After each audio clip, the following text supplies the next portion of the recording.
Many folks ain't never heard of me, so I'ma introduce myself by using some hyperboles. I am that voice that talks a tongue, but no one chatters back. They rather act like bladders acting spaz on rappers. Matter of fact, that's so real, I can't say psych nah yet. Feelings that I caught made me feel that caution. Waiting for the day I get the silence I deserve. So I ain't talking oxen when I say I just wanna be it seems like everywhere I go, everybody there trying to steal the show. So I'm here with my plan. I gotta let him hear who I am. I wanna show that now it's all time. Today is my day to make you say dang, cause I'm getting my way. It's my time to shine and it's okay. Man, I'm finally getting this show. I can spit it raw. Zizzy, y'all. In case you didn't know me, let me tell you, it's a rap. Like I'm sick of eating hoagies. They try to lock this top notch down on the low key and provoke me. I stick my tongue at them. Like Yoshi, I got to show people I can come up and swag. And when they feel my presence, they gon' back up like that. They see me now, they hear me very loudly, crystal clearly. Now they all jocking, pole jocking, trying to be near me. What is that? Now no one's ever speaking but me. When I talk, cause when I talk, it's off of DJ IG. Dag, yo, it's only me and my team. That will come with more flavor than a bowl of ice cream. Since the verse is ending, I'ma thank you all for listening. Taking time and witnessing. Now I'm finally glistening. Feeling like I'm Christian. Well, that might not be the word. Beg your pardon, y'all. I just wanna be heard. It seems like everywhere I go, everybody there trying to steal the show. So I'm here with my plan. I gotta let him hear who I am. I wanna show that now it's all time. Today is my day to make you say dang, cause I'm getting my way. It's my time to shine and it's okay. Martin made him say that. Malcolm made him say that. Bill Clinton, oh boy, yeah, he made him say dag. I mean, dag, do I gotta blab? Make some people mad just to grab me that precious glam like I'm Smeagol's hand? Nah, man, they ain't even right. And I won't test the road, cause I keep this next to my heart. It's like a stethoscope. If you ain't hear that, do not worry. You can rest assured. Google me or look me up with that Dewey Decimal, yeah. To be cherished and be loved is to be heard. To be seen and to be noticed and receive what you deserve. Put them high. No, wait, cuz see it ain't your turn. Psych, nah. DJ IG, we spittin' verse. And let that be my testimony. You just learned a lesson, homie. One that talks the talk and walks it is the one who gets the trophy. It's hard for me to step when they be stepping on me, but I ain't the only one. Yeah. It seems like everywhere I go, everybody there trying to steal the show. So I'm here with my plan. I gotta let him hear who I am. I wanna show that now it's all time. Today is my day to make you say dang, cause I'm getting my way. It's my time to shine and it's okay. Yeah.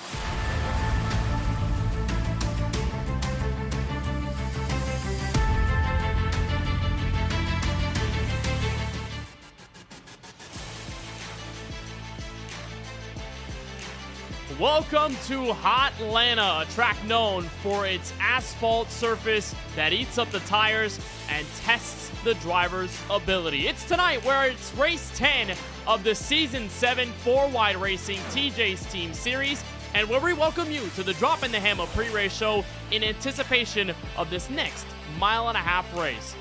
And welcome to the broadcast booth. Kenneth Bueno, joined alongside by Keelan Belsha. We'll be joined by Francisco Bacallao in just several moments. Keelan, well, it's been fun having a little break, right? Thanksgiving, we enjoyed the food. We had another week off. The iRacing build came our way just yesterday with a bunch of new stuff for the roadside.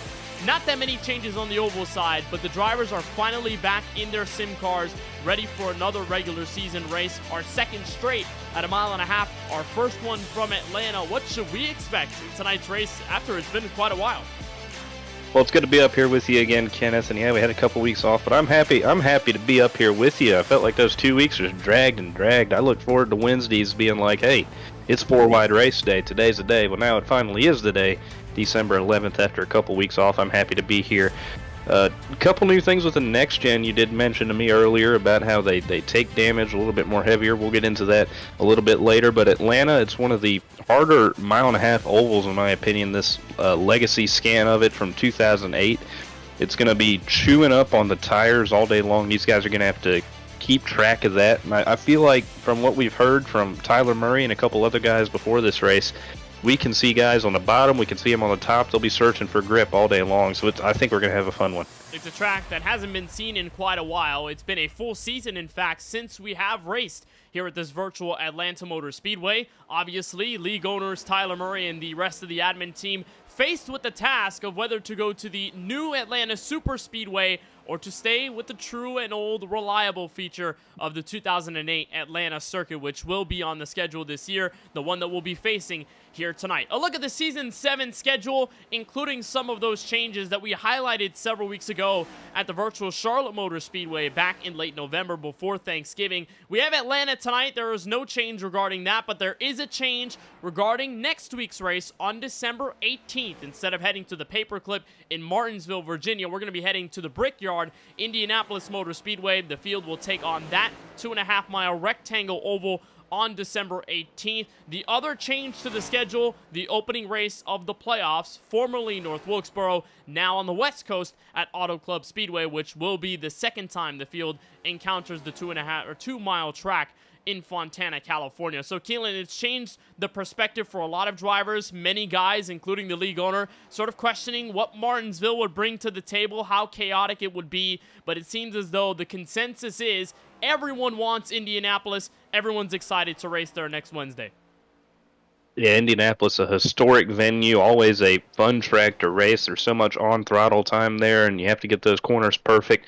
That's going to be a fun one, and we look at how diverse this near-future schedule is. Talladega, Super Speedway, it's a wild card. Darlington, it's a mile and a half, but it's nothing like what we have tonight at Atlanta and Kansas. We kind of get back to that D-shaped oval thing, so those are the upcoming points races. Very diverse, different track sizes all throughout there, and it's going to be a challenge on all these guys as we are kind of reaching that plateau in the regular season where if you're near the bubble, you need to start making that points push if you can't get in victory lane. You have to start making those moves now as we dive into 2025. We're going to get really into the heart of the regular season, and where you make your money is when the field starts to string out between those who are dominating, those who are sort of falling back in the point standings, and those who need to make moves like you've mentioned to get a shot at the title in some way or some form when we get to Auto Club later next year. Well, as we talk about the future, let's take a look back at what happened several weeks ago, just to jog your memory quite a bit, when we visited the Charlotte Motor Speedway, and it was all Stephen Maggio who took his third career victory, and it all started with chaos. Colin Forrester, Scott Healy, and several others bobbled it up on the opening start. We had a huge crash on the opening lap before turn one. We were thinking whether Forrester had made a mistake in the gears or what, but what it did produce, Keelan, afterwards was wonderful racing for the top spot. Jaden Porter taking the lead here. Lawson Peel diving through the AstroTurf 3 wide heading into turn one early. It was a great race between his BBR teammates up front. We saw Maggio win the race off pit road, and that led into some good green flag racing between him and Ethan Fonseca Moreno all evening long. It was a strategy battle between those guys. Halfway through the show here, we saw Stephen Maggio get around Michael Newbraw, who stayed out on old tires on that restart, kind of backed everybody up, got to the closing laps of the race, and it was between those two BBR teammates once again. Stephen Maggio ended up passing them and ended up holding him off for the last 7 laps to get his third win of the season and his second win on a mile and a half going back to Chicagoland. So he has a lot of momentum on these mile and a halves, Kenneth, which is one we go to tonight. Has been really quick over the course of the season and already has his button punched into the 4-wide racing playoffs already with those 3 wins. Chicagoland was a big one where he had to beat Brandon Hawken, but the way he did it at Charlotte, from being at the back of the field, pitting early, to getting in the spot where he was to take the lead under 10 laps to go, getting by Colin Forrester and Ethan Fonseca Moreno, and just staying put where he's at. He's had a very successful season, but it did come with some negatives. Last we were at the America's Home for Racing at Charlotte Motor Speedway, Stephen Maggio's journey to the front at the end of the race took quite a bit of a turn, and it involved the Jacksonville, Florida native of Colin Forster. So this was the restart inside 10 laps to go, or 12 laps to go, to turn 1. It took a little while for everyone to get to full song, but when they did, that's when Maggio and Moreno started to apply the full court press. Maggio was able to get by his teammate Moreno and started pouncing on Forster, who at the time had stayed out on an older set of Goodyear Eagles. Maggio in turn 1, going for the inside, gives the bumper to Forster, sends him up the track. In turn 2, it was 3 wide for a moment for the race lead. Maggio was able to swing by and get around Ethan Fonseca Moreno for the win. Here are his thoughts in victory lane on the incident. Emotions. I'm definitely happy to get the win. I'm not at all proud about the way that I got the win. Hello, Francisco. We are muted, but we're coming back. Just made a mistake and got into Colin there. I feel pretty bad about that. I'm happy that he didn't wreck. But at least I was able to have a really fun and clean battle with Ethan and Hawk in there, so I'm happy about that. I don't know if I'll be able to get it in. Oh, we're coming back. Well, Keelan, for Steven, though, we've talked about his wins and his successes, but we haven't often talked about the downfalls of his season, the pits of it, if you will. I call it checkers or wreckers. The last 4 races, either he's had a pretty poor outing or he's been able to win at the mile and a half. Chicagoland and Charlotte, the very much highs, but New Hampshire crashing out midway through the race. Richmond not having a great outing, finishing 22nd after scuffles on one of the last green flag restarts. Maggio's been all over the place given his success already.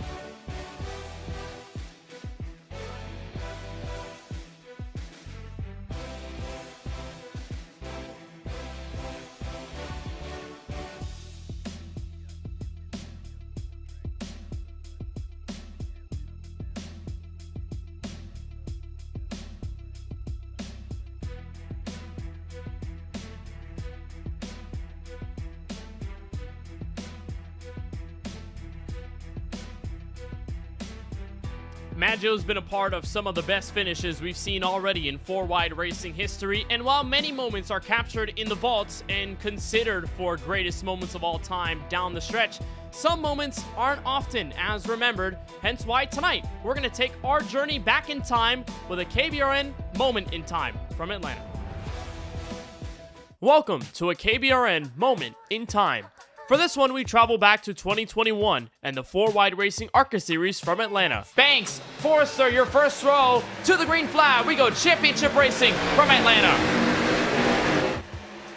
In this edition of the 4-wide racing ARCA series, Joe Sanchez, Craig Lautenschlager, Eric Schaefer, Curtis Kelly, and Tony Kivitt advanced to the championship 5 round taking place at the virtual Atlanta Motor Speedway.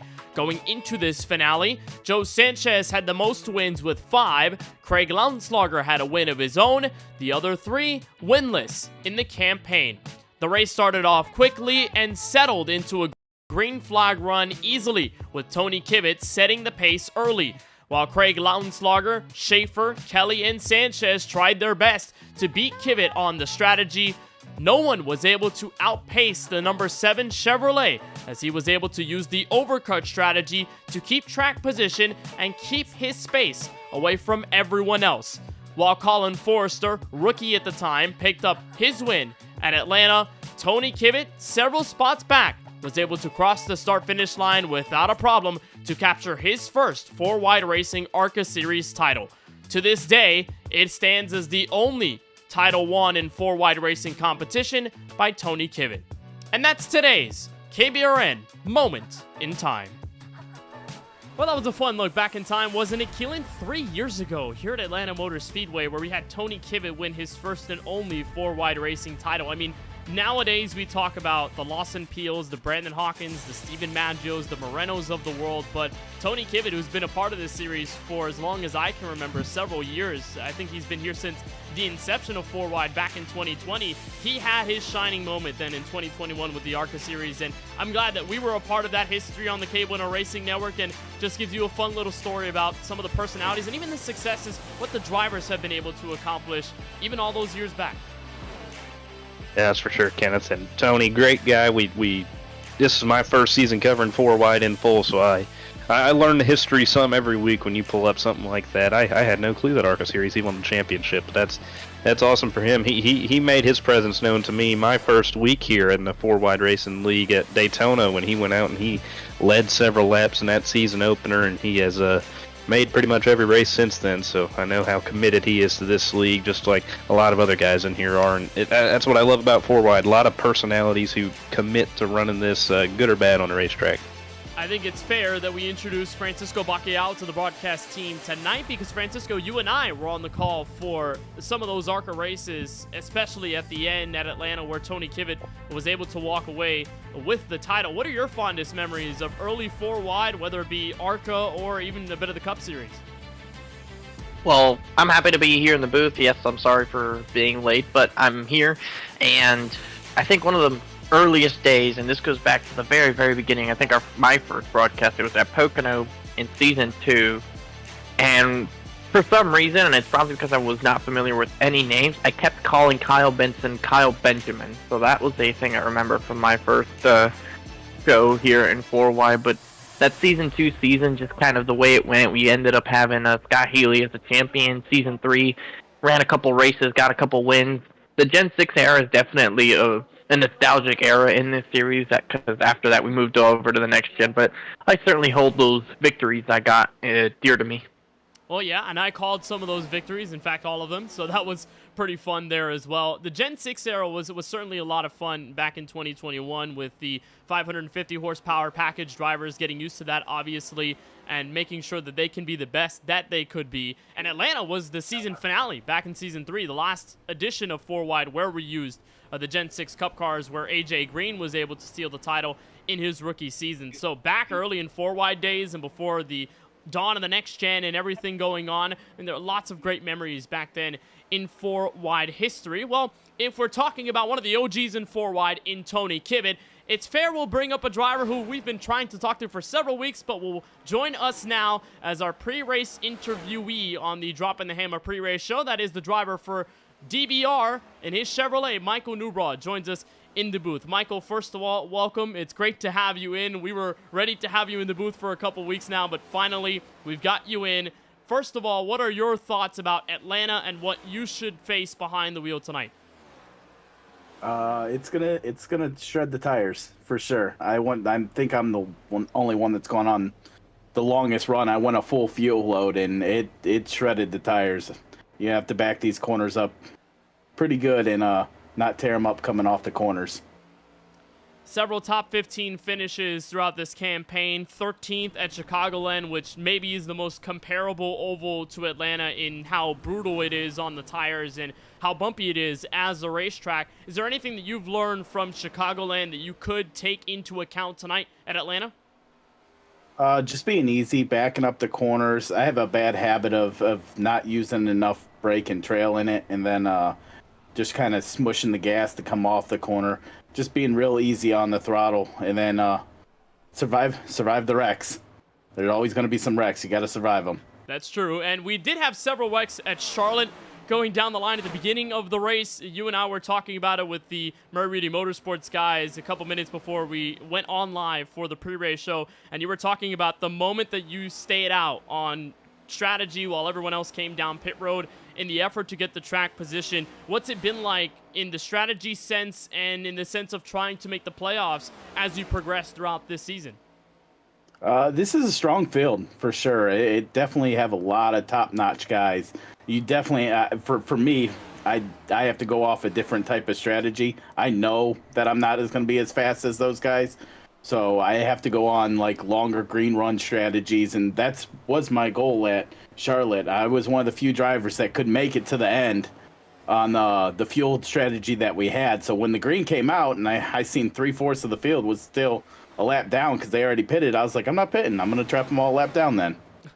Well, it was a crucial call then, and it was pretty much a smart call. A lot of drivers didn't see the good end of that at Charlotte, but still, Michael, I mean, there's a lot going into a driver going for the playoffs, especially in the point standings. Final question before we let you go. Atlanta tonight, I mean, there's a spot at the playoffs on the line further down the season, is there any track, any event that you're looking at specifically that could give you the best shot at making the playoffs via a lock-in win?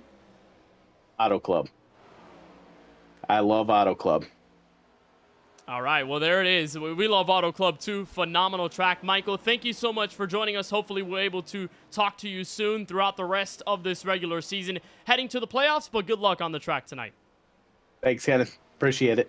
That is Michael Newbraw, driver of the number 6 Chevrolet. You often see him in the purple Taco Bell car. Personally, one of my favorite schemes. Keelan, Francisco, I don't know about you guys, but seems to be one of the best we've seen all season. I'm not huge on Taco Bell. It definitely tastes pretty good. Just don't happen to go there that often. But I agree with you. It's definitely one of the better looking paint schemes. I think we all know what my preferences are. What about you, Keelan? I love the car. It's a beautiful looking car. I'm just not a big fan of Taco Bell, kind of like you, Francisco. I don't go there very often, but you know what I think would be great, Kenneth? Maybe we should put in a word for him, see if he'd do this. Make like a Baja Blast variant. Oh, because I love Baja Blast, and Baja Blast I can only seem to get it at Taco Bell.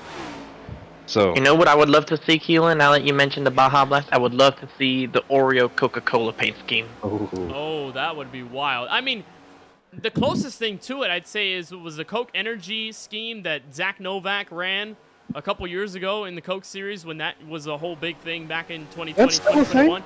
It's somewhat close. I think it still exists, but I've never seen it on the shelves, so I can't really give you a concrete answer. For all of those watching on the KBueno Racing Network right now, take your pick. Take your decision on what you think this scheme is all about and what you think it is, how it stands in the paint scheme rankings here in 4-wide. I think that's the secondary conversation we have more often than not about who's the better driver, who's got the better chance at winning the championship. You got to come down to a paint scheme bracket, right? I think this Liv Moss Taco Bell car will be pretty high up on the board.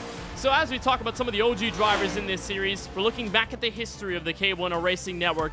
There's one crucial part about the KBueno Racing Network and one driver specifically that has been able to stand above all and has become a Premier Series iRacing champion. Here's a preview of our feature featuring eNASCAR Coca-Cola iRacing Series champion for 2024, Parker White.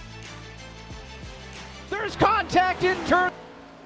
Parker White goes up the hill. Parker White is into the outside wall. Zelensky spins behind. And Parker White is a first-time eNASCAR World Champion in 2024. I don't think it's really fully set in yet of being the champion, but like just getting everything, like all like the congratulations after the race and everything, I think that was probably like the biggest part that made me realize like I'm actually the champion of the Coke Series. So I think it'll probably take like maybe like another month or so for like that full season to actually like set in. Can you believe what we just saw?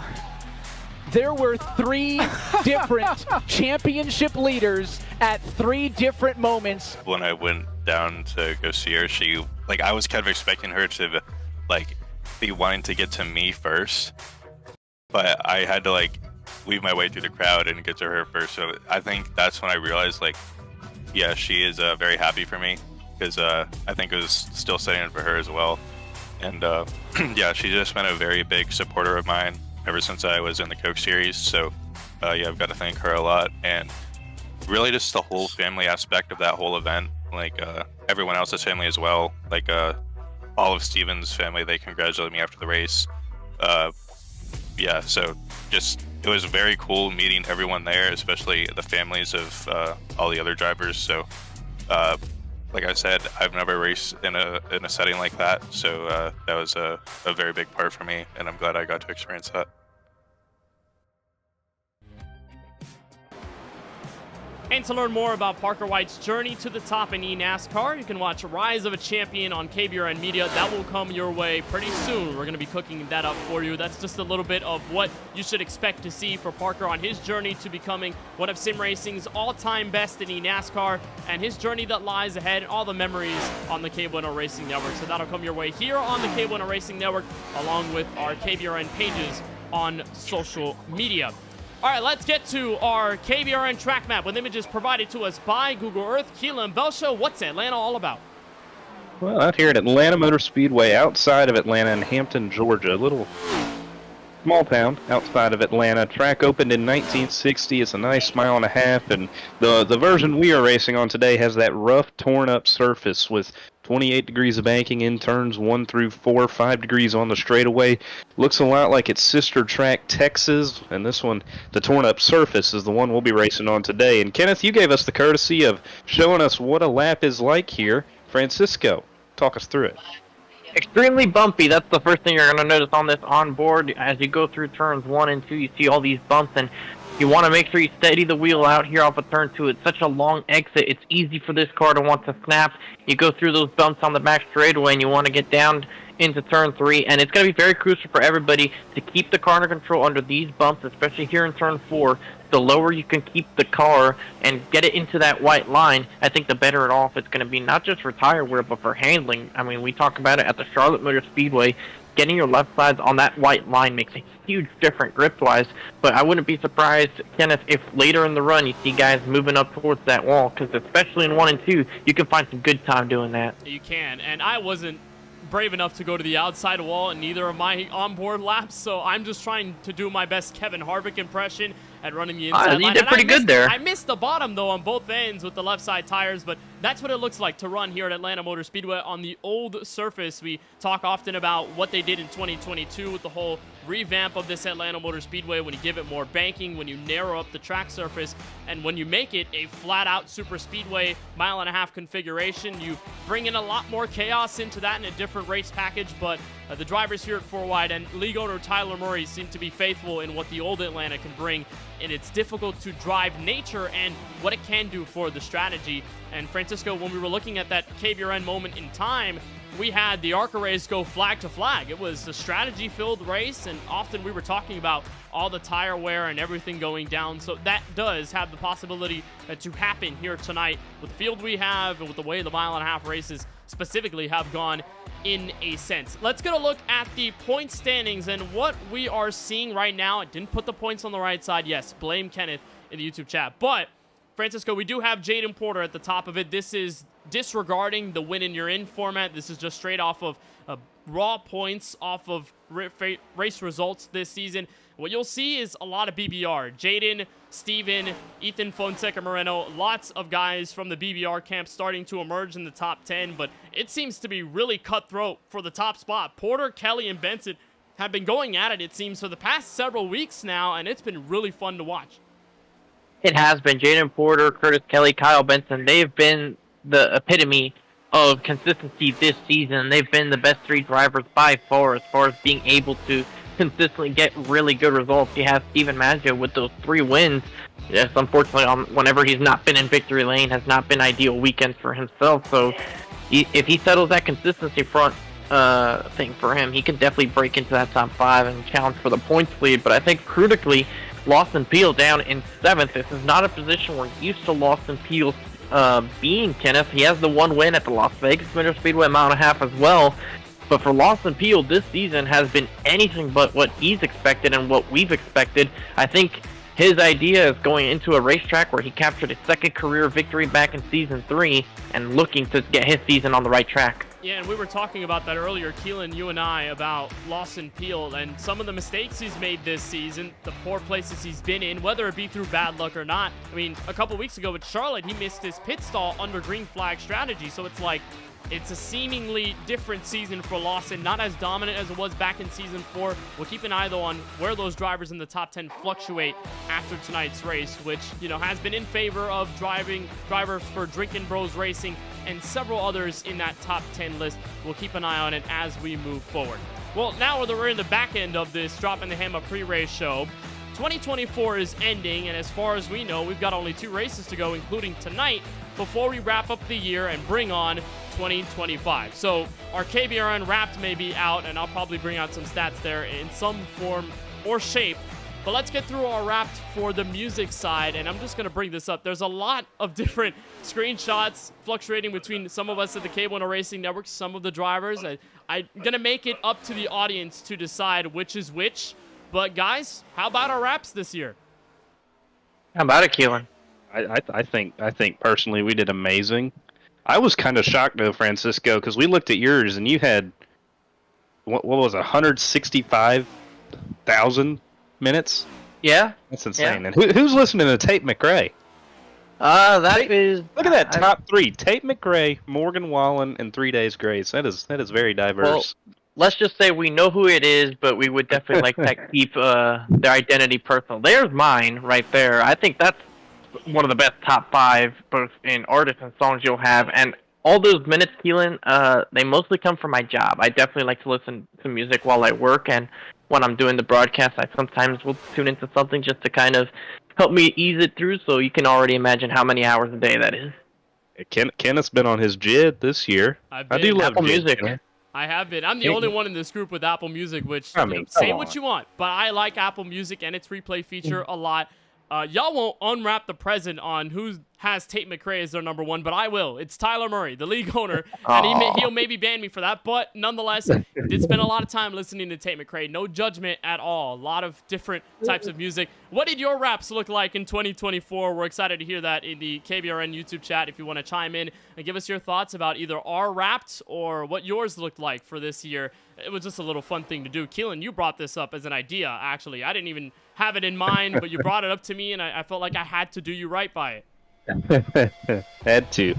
Because you know what he said? He said, there's no shot I'm posting mine here on Twitter. And then I was like, hey, no judgment. And then he posted it. And then I judged him a little. So, you know how it is. All right, well, we've got everything settled here. A lot of the laughs out of the way. We're going to get down to business here at the virtual Atlanta Motor Speedway. And that does it for our Dropping the Hammer pre-race show tonight on the KBueno Racing Network. For all of us involved, Kenneth Bueno, Francisco Bacallao, and Keelan Belsha will be joining you on the other side for coverage of Race 10 in this Season 7 4-Wide Racing TJ's Team Series from Hampton, Georgia.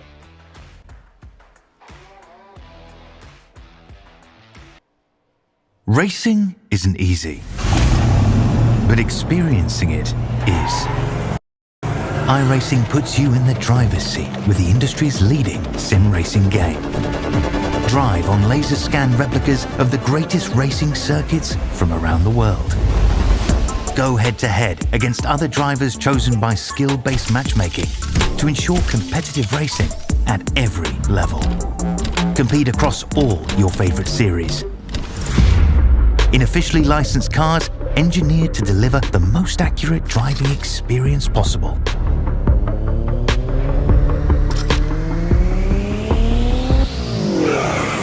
Join a race or host your own with players from across the globe.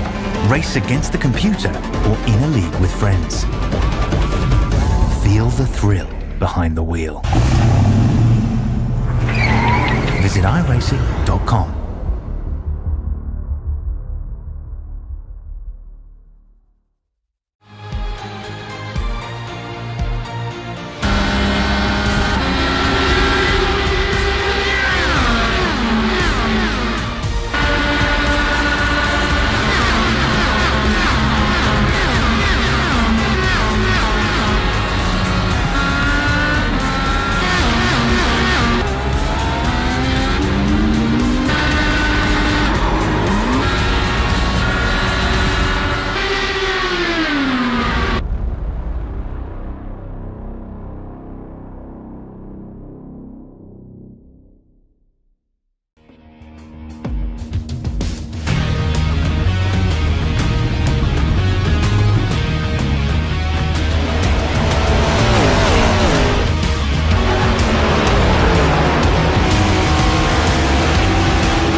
Outlaws, Dirt Racing 24 is available now. My name is Francisco Bacallao, driver of the number 30 Celsius Toyota. I have a lot of things to balance between work, being a student pilot, and of course, having iRacing to do on the side. How do I manage all that? Celsius. Celsius is the key to getting these things done for me. Whether it's at work, at home, while I'm driving, whatever. Whichever flavor you want, whichever one appeals to you best, that's the one that gets it done. So if you want a good option to drink, choose Celsius. Hey Francisco, what's up? Yo, what's up, Kenneth? How's it going, man? How are you? Good, how you been? What you got in the bag, man? I got a panini, I have a hoagie, I got it all through the Wall Rewards app. You can order it all through the app? You can order it all through the app. I can order it all through the app. The world is my oyster! By placing your order on the Wawa Rewards app, you can pick up at any time with ultimate satisfaction. Gotta have a Wawa.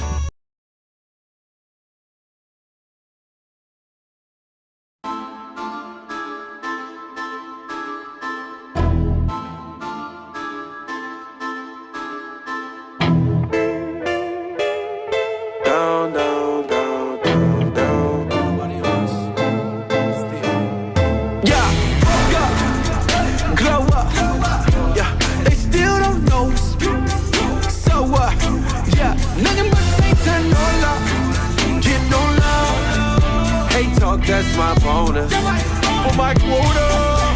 Boy, don't nobody. I just get a check in the jail with the set. All we do is rap. Ain't worried about next. I'm just making plays, Broadway in the flesh. On us. This right here with the on us.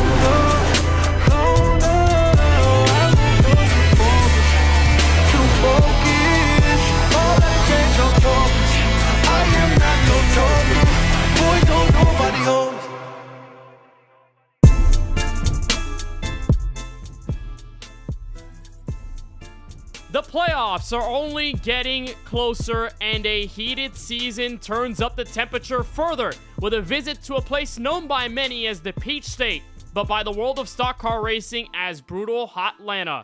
It's race 10 of the campaign, and we are in Hampton, Georgia, where the KBueno Racing Network welcomes you to the 10th race of the 4Wide Racing TJ's Team Series season from the virtual Atlanta Motor Speedway.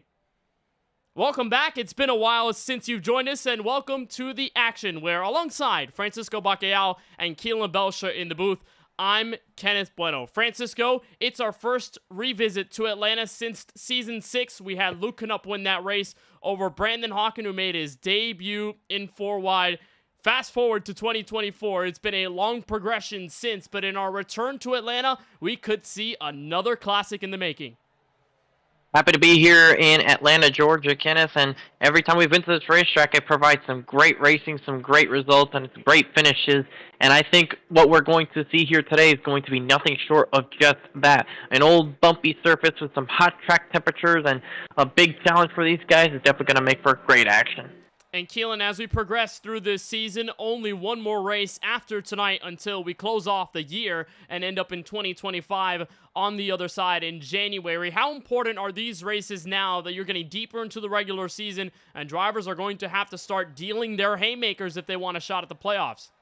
They matter a lot, Kenneth. We have a really diverse schedule leading up until the night that we start the playoffs in Auto Club, California, out that way. And as we get deeper into the season, you have laid the foundation for your points battle, and you have to make that minimum number of starts. So you better have been here these previous weeks, because we know who's going to be competing for those playoff spots. And as we reach this diverse schedule towards the playoffs, these races matter so much, and we're going to talk about that all throughout the night, how if you're on that playoff bubble, you want to get your name under the cut line. But the real thing is, can you stop the dynamic duo of Brandon Hawken and Steven Maggio? Maggio, who won our last race at Charlotte Motor Speedway, will not be here tonight, but Brandon Hawken will in his attempt to avenge himself from last season, where he came up just short to the rookie at the time, Luke Knupp for KBueno Racing. So there's a lot on the line for Hawken if he wants to get win number 4.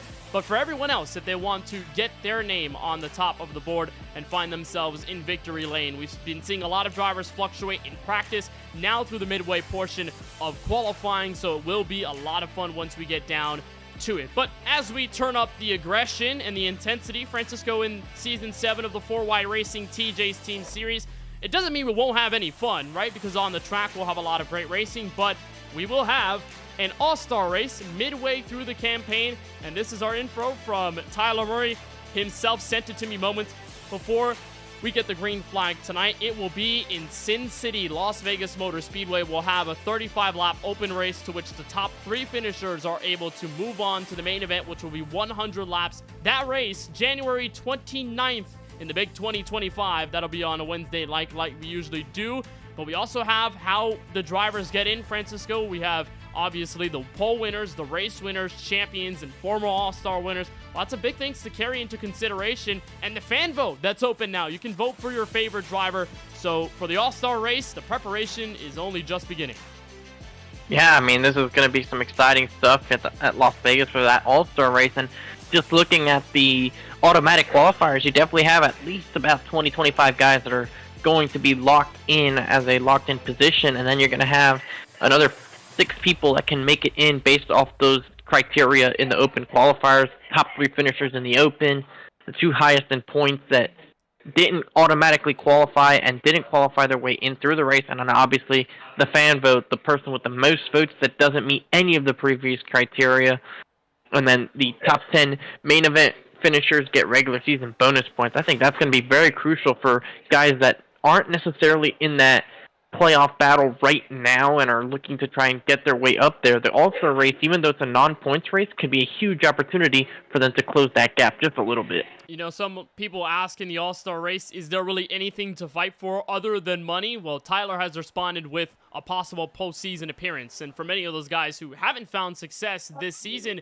Las Vegas could be the one-and-done effort that gets them into the playoffs and gives them a big boost. We've seen when drivers get hot at the right time at the end of the season, it means a lot when it comes down to that final race at Homestead Miami Speedway. But if you want to participate in the fan vote as we approach the All-Star race from Las Vegas, you can go to 4wideracing.com to vote for your favorite driver, or visit 4WR Racing on X. You'll have the link there, and you can sign up for which favorite driver you want to see appear in the All-Star race for 2025 in Season 7 of the 4Wide Racing TJ's Team Series. That's still a while from now. I think it'll be even more interesting to consider that we've been to Las Vegas already under a points-paying situation. Now that we amp up the stakes in the playoffs and have a little bit of fun as well, what could we offer in the entertainment on the track, but how aggressive drivers will be when they get down to who can make the playoffs and who will be able to get the checkered flag at the end of it all. We're in the final minute and a half of qualifying right now. It shows Eric Schaefer at the top of the board, a man who captured the pole one of the last times we were here with the next-gen car, Keelan, back in season number 5. It wasn't won by him, but Schaefer had been able to capture the pole and do well here before. I think it was actually season 4 that Schaefer did it. I'm going to correct myself there, but lots of heavy hitters in tonight's race. Apart from Brandon Hawken, who do you see being strong tonight? Well, somebody who has had an up and down year in Lawson Peel, that 12 car, we've talked about it, his misfortunes throughout the season, but we've had that 2-week break. Maybe an opportunity to knock the rust off with everybody else tonight. 10th race of the regular season.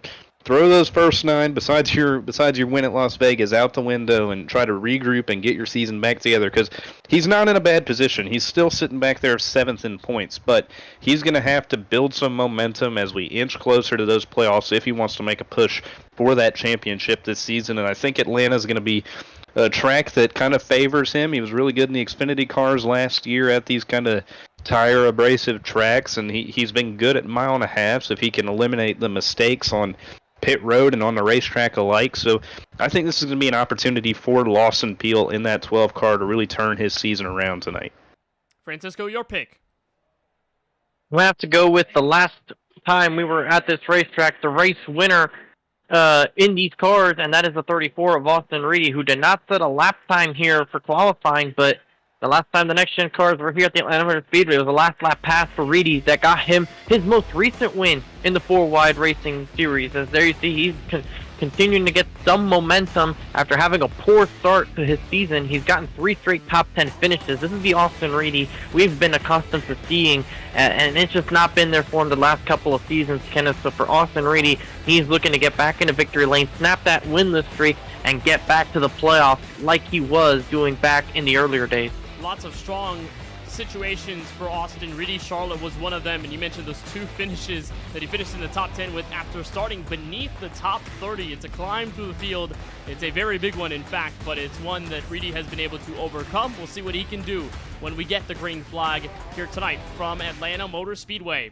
Well, as the cars take the racetrack, we're ready to bring you trackside for the starting grid in tonight's 10th race of the 4Wide Racing TJ's Team Series for Season 7. We're on the front row. It is Eric Schaefer, driver of his number 3 Chevrolet for Drinkin' Bros Racing. Captured the pole here several seasons ago. Hasn't won, though, looking for his first, with Jaden Porter on his outside, the former champion of the series last time we were with the Next Gen cars. Those two will be the first to see the green flag. Back in row number 2 is the runner-up from last season here at Atlanta, Brandon Hawken, looking to avenge his own finish, with Trevor Haley, driver for Dark Horse Motorsports, on his outside in row number 2.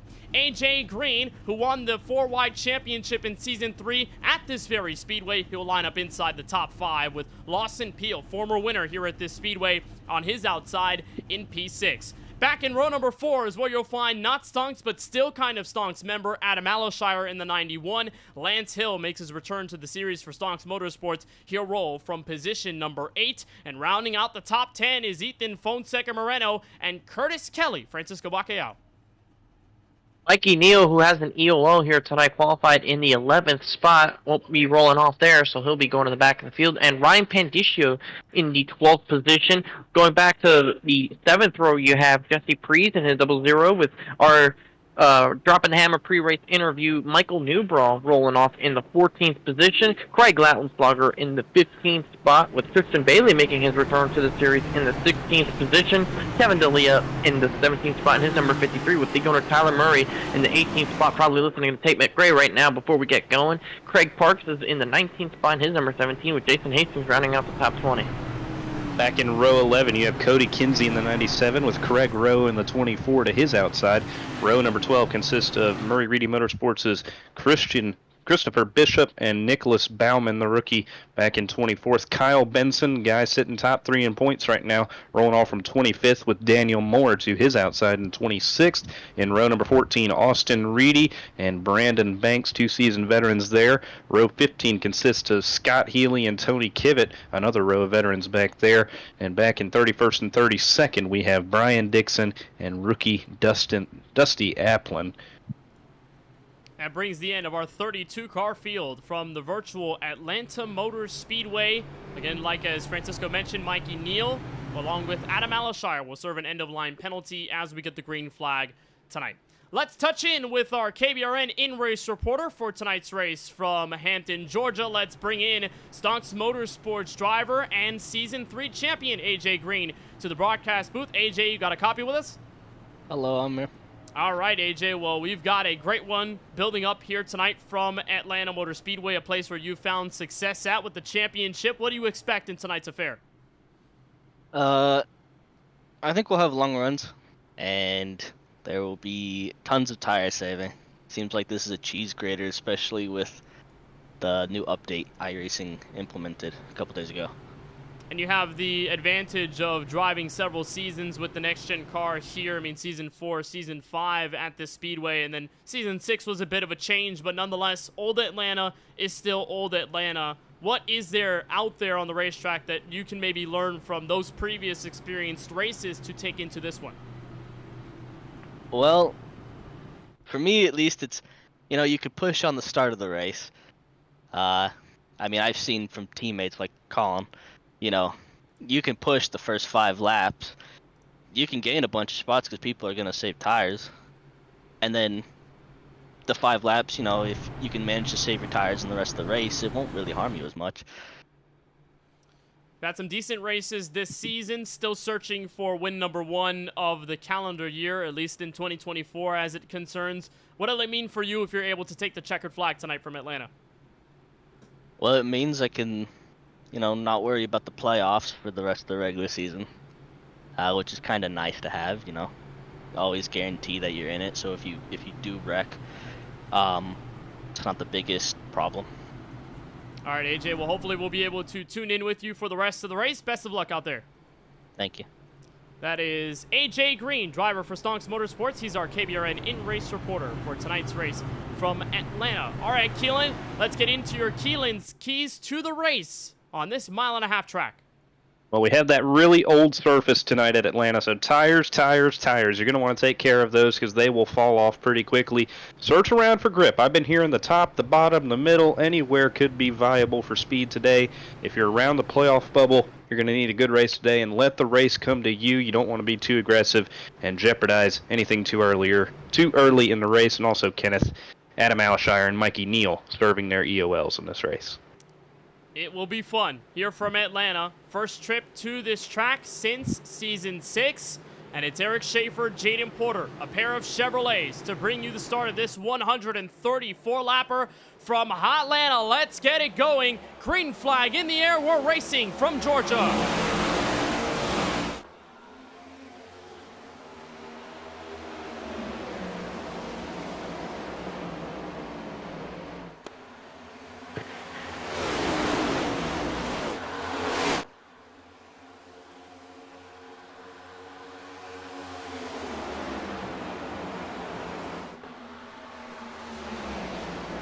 And there goes Brandon Hawkin, makes a strong move to the inside of Eric Schaefer, going side by side for the lead on the opening lap at the line. It's going to be Eric Schaefer leading the lap with Jaden Porter in pursuit.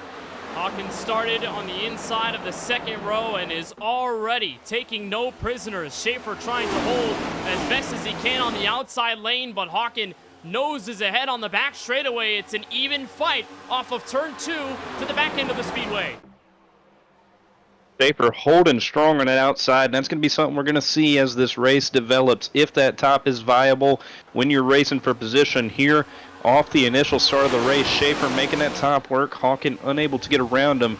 But I'll be curious throughout the evening, Kenneth, to see which lane is better on your tires. Maybe see who has a better run 10, 15, 20 laps from now. Well, it can be very slick on the inside of the racetrack, particularly in that turn 1 and 2 area of the racetrack. It's where Hawkin is using his momentum to stay on the inside of Eric Schaefer in this fight. Clearly not giving up on either side on turn 4, heading back to the start-finish line to complete lap number 3. Jaden Porter and Trevor Haley have been going at it for third, but this battle for the top spot considerably tensious back to turn 1. And there you see they're still side by side. They've been that way since the opening lap, neither one giving an inch. And Jaden Porter in third has been clear, but Trevor Haley's been contending that position, so it hasn't really allowed for any of them to mount some kind of charge to work their way up there. Trying to look deeper in the field, and as Eric Schaefer finally gets clear for position, he'll take the top spot away. Quick update on Austin Reedy. He's already found himself up inside the top 20 behind a trio of teammates of his with Tristan Bailey, Murray, and Benson all together. Had to work his way up through the field, and this is the point of the race where the field will start to thin out quite a bit. How about a bit of 3 wide? Lawson Peel to the inside of the sophomore Trevor Haley in turns 3 and 4, and a bit of Ethan Fonseca Moreno, who definitely felt that there could have been more out there at Charlotte a couple weeks ago, where he was this close to the race victory over Steven Maggio and could not complete the task. Now Hawkin tries the outside here on Schaefer for the race lead. That's how Schaefer defended the position in the first 5 laps of the race. He ran the top around Hawkin, and it seemed to work. But Hawkin moves up to the top himself, and that is how he will take the first position away. We'll see if Schaefer has a fight back going into turn number 3. Not quite. Hawkin going to lead his first lap of the race. Smooth sailing up there with the clean air up front. Despite not winning last season, Hawkin did find success here, led 99 of the 134 laps we took on last season. Obviously, looking up the race winner, Hawkin back in second, but still one of the most dominant cars of that race. You're riding on board with our Charlie Byer photography camera. Lawson Peel sitting in P6, Francisco. He finally gets settled in just behind Trevor Haley.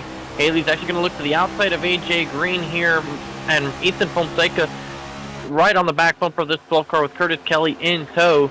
There's been a good bit of pack racing really going on here. There's a little bit of a checkup going on there. Lawson Field's going to go to the inside.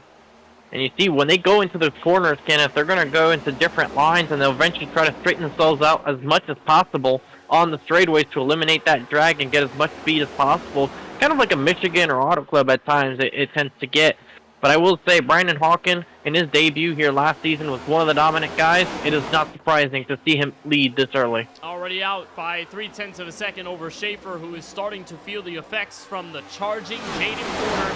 Back in third, left side of your screen, the race leader, Brandon Hawken. All the way back on the right side of your screen is this battle further back in the top 10. That's where you're seeing Moreno use the outside lane here on Curtis Kelly, the Toyota Camry 5-hour energy sponsored machine for not stonks, but still kind of stonks.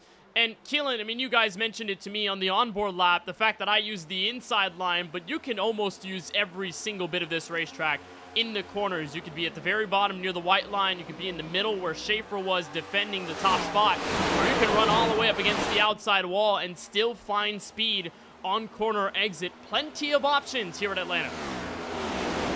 That's what makes this racetrack so beautiful, Kenneth. It's why I'm glad we're here and not the super speedway version, because of how aggressive you can be in the racing here. Jaden Porter might have had a little bit of trouble off of turn number 2. He falls from third all the way back to hanging on the backside of the top 10. Not sure what happened, but it has put AJ Green in the second position, Trevor Haley to third. Yeah, there was a moment there off of turn 2 with Porter and Schaefer individually, not together. They both got loose off the corner and just lost momentum, and you can see what losing momentum is going to do for you here at this racetrack. So Porter falls back in the clutches of the top 10, still trying to recover. We'll take a look back at the battle for 12th place. Craig Lautenslager up top in car number 13. Tristan Bailey and his Chevrolet on the inside. First time we are seeing Tristan on the racetrack in 4-wide action since Atlanta. Exactly 1 season ago. Tristan was happy to be back tonight with a Murray Motorsports paint scheme that Tyler was gawking at. Very happy to see this paint on the racetrack tonight. And Bailey already doing well for himself, trying to make use of a top 15 run. Kevin D'Elia loose in front of the pair. They may make it a 3-car effort, maybe make it 4. Tyler Murray, Keelan Belsha in the background, 14th. And what we saw at Kevin D'Elia there, I think, is something that we're going to see all evening long. It's kind of giving me shades of New Hampshire, Kenneth. Not near as bad. You couldn't hardly get it off the corner at New Hampshire, but as these tires start to wear, you start to lose grip in your rear tire. When you gas it up and try to get it off the corner, that right rear just gets thinner and thinner, and you start losing the grip, and that's going to be something that we're going to notice off of turn 2. You see another car way up in front of them did the same thing up there, so that's going to be something that we're going to have to keep our eye on. As these tires wear, we like to think of a lot of the times makes your car push tight. But if you're saving that right front so aggressively, something's going to wear, and it's going to be the right rear. You're going to be looser instead of tighter.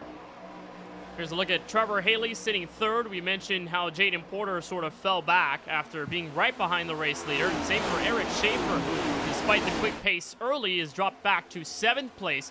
Both of them in that battle just to hang on to a top 10 spot. And right here is where Haley sits. Brand new paint scheme for car number 4 tonight, sponsoring the Kartnarks machine. This is, I guess, in a response to Juan Escamilla not being able to race tonight. He's one of the missing Dark Horse Motorsports Ford Mustangs on the grid, and mentioned it to us that he's stuck on the sidelines with pedal issues. So we really hope that Escamilla can figure those pedal issues out. Hopefully he'll be ready to go next week at the Indianapolis Motor Speedway. And what we've seen often is the great pace for Dark Horse Motorsports. Early in the run, they seem to fall back. It's a following trend we've seen often. But Haley on the back foot of AJ Green may now have to start worrying about Lawson Peel in the battle for 3rd place. Lawson cruising up to the back of Trevor Haley here, trying to see if he can use this long run to his advantage. He's going to look to the inside. He's going to get there. But we'll see what the 4-car is able to do with that momentum on the outside. This is where he should start to pull away, and you'll see he'll get that run off the corner and clear Lawson Peel once again. So he's comfortable with doing that for now. And you see he's going to go lower than AJ Green, get that fresh air on his nose, and they'll kind of settle each other out for now. And if there's anyone that needs a good run tonight, Keelan, it is Lawson Peel, the Season 4 champ. I mean, fall from grace a little bit this season. You could attribute it to that, but I mean, the last 3 races, we've either seen him make some mistakes or be on the opposite side of bad luck and crash out of specific events. The last 3 races, he's yet to finish a race inside the top 20. Mind you, he finished on the podium last time we were here at Atlanta. Spinner Craig in the back. Lounslogger There's spins. Craig Lounslogger on the back straightaway. And will that bring out the yellow? He's below the racing line, so it appears race control will keep this race green, but there is already heavy front-end damage to Lounslogger's Mustang. And I saw that happening live, Kenneth. That came off the front bumper of Austin Reedy. They just kind of drifted together going down the back straightaway. I think Reedy may have drifted up off the corner just enough, and it was enough to send the 13 spinning. It looks like he drifted up, and the 13 was trying to get a run on the car in front of him, and that's where the contact happened. Craig Lounslogger finished outside the top 15 in our last race at Charlotte after being trapped a lap down. Here's another look at it off of turn 2. This looked like Keelan. They merged together, not really anywhere for them to go. It didn't seem like obviously intent from either side, but Lounslogger goes for a whale of a hit to the inside wall, and even worse, we're going to stay green. Yeah, I'm wondering if that 13 car maybe got a little upset and was trying to search for clean air in that opportunity there. Might have saw a little bit of a window that wasn't there, because the Alshire car sliding up right in front of him on corner exit, and then Reedy on his inside kind of boxed him in a little bit. Definitely made that car somewhat upset, because these next gens respond to air a lot more aggressively than any other NASCAR stock car. But Austin Reedy definitely gets the better end of that deal. A lot of damage to that 13. He's going to be hoping for a yellow in his very near future to try and keep this race somewhat competitive. And yesterday afternoon, Francisco, go ahead. An immediate future too, because he's managed to stay on the lead lap for now, but with the significant damage on his race car, Kenneth, he's going to be lucky to stay on the lead lap in the next handful of laps. And yesterday afternoon is where iRacing deployed their 2025 Season 1 update, and in the release notes, if you look far enough, you'll find an update for the NASCAR Next Gen class cars, and it mentions the fact that the spotter will let you know if you have aero damage, and you may be significantly hampered if you get enough damage to your race car, along with the fact that if a toe link breaks and if you have a severe enough hit to your race car that messes up the suspension, the pit crew will not fix it for you, and you will be forced to retire from the race. So while Lounslogger is not in the woods just yet, in the deep woods where there's a lot of danger, definitely there is some aerodynamic deficiencies now on his Ford Mustang, given the hard front end impact. There may also be some engine damage as well as it continues to stay outside of pit lane, remaining on the racetrack. 27 seconds behind the race leader as Lounslogger sits dead last in 32nd place. Here's Lawson Peel, Keelan Belsha to the inside of AJ Green for P2. He's been trying to make this move the last couple laps, Kenneth, but he just hasn't been able to get around him. And I think as these tires wear, it's definitely going to be an advantage to run the top side and defend your position. It's kind of like how a truck used to be around a racetrack like this when you could only make a pass on the top because they were so low powered. I feel like that combination here with the tires and all the aero updates that we had, I'm not sure what all they were. I do see the new shark fin on the right side on the super speedways. I think you can see it there on Lawson Peel's car, the shark fin on the right side window right there. So don't know if that's cosmetic or if it's doing anything to the race car, but these updates definitely probably not helping when it comes to getting around on the bottom there. Peel's going to have to try to make a hole that's not really there on the top side to make a move, or Green's going to have to roll over for him, but I don't think we'll see that anytime soon. Similar in nature, Francisco, to Chicagoland, right, where the inside didn't work as much as the outside. I was going to agree with Keelan because I think the assessment is 100% correct. Ethan Fonseca Moreno tried making a move on Trevor Haley for the 4th spot, and he ran the bottom in one corner and didn't have a good enough corner as he makes some contact with Lance Hill on the front straightaway. Did not have a good corner, and what happened to him? He lost 4 spots in the process in just that one corner.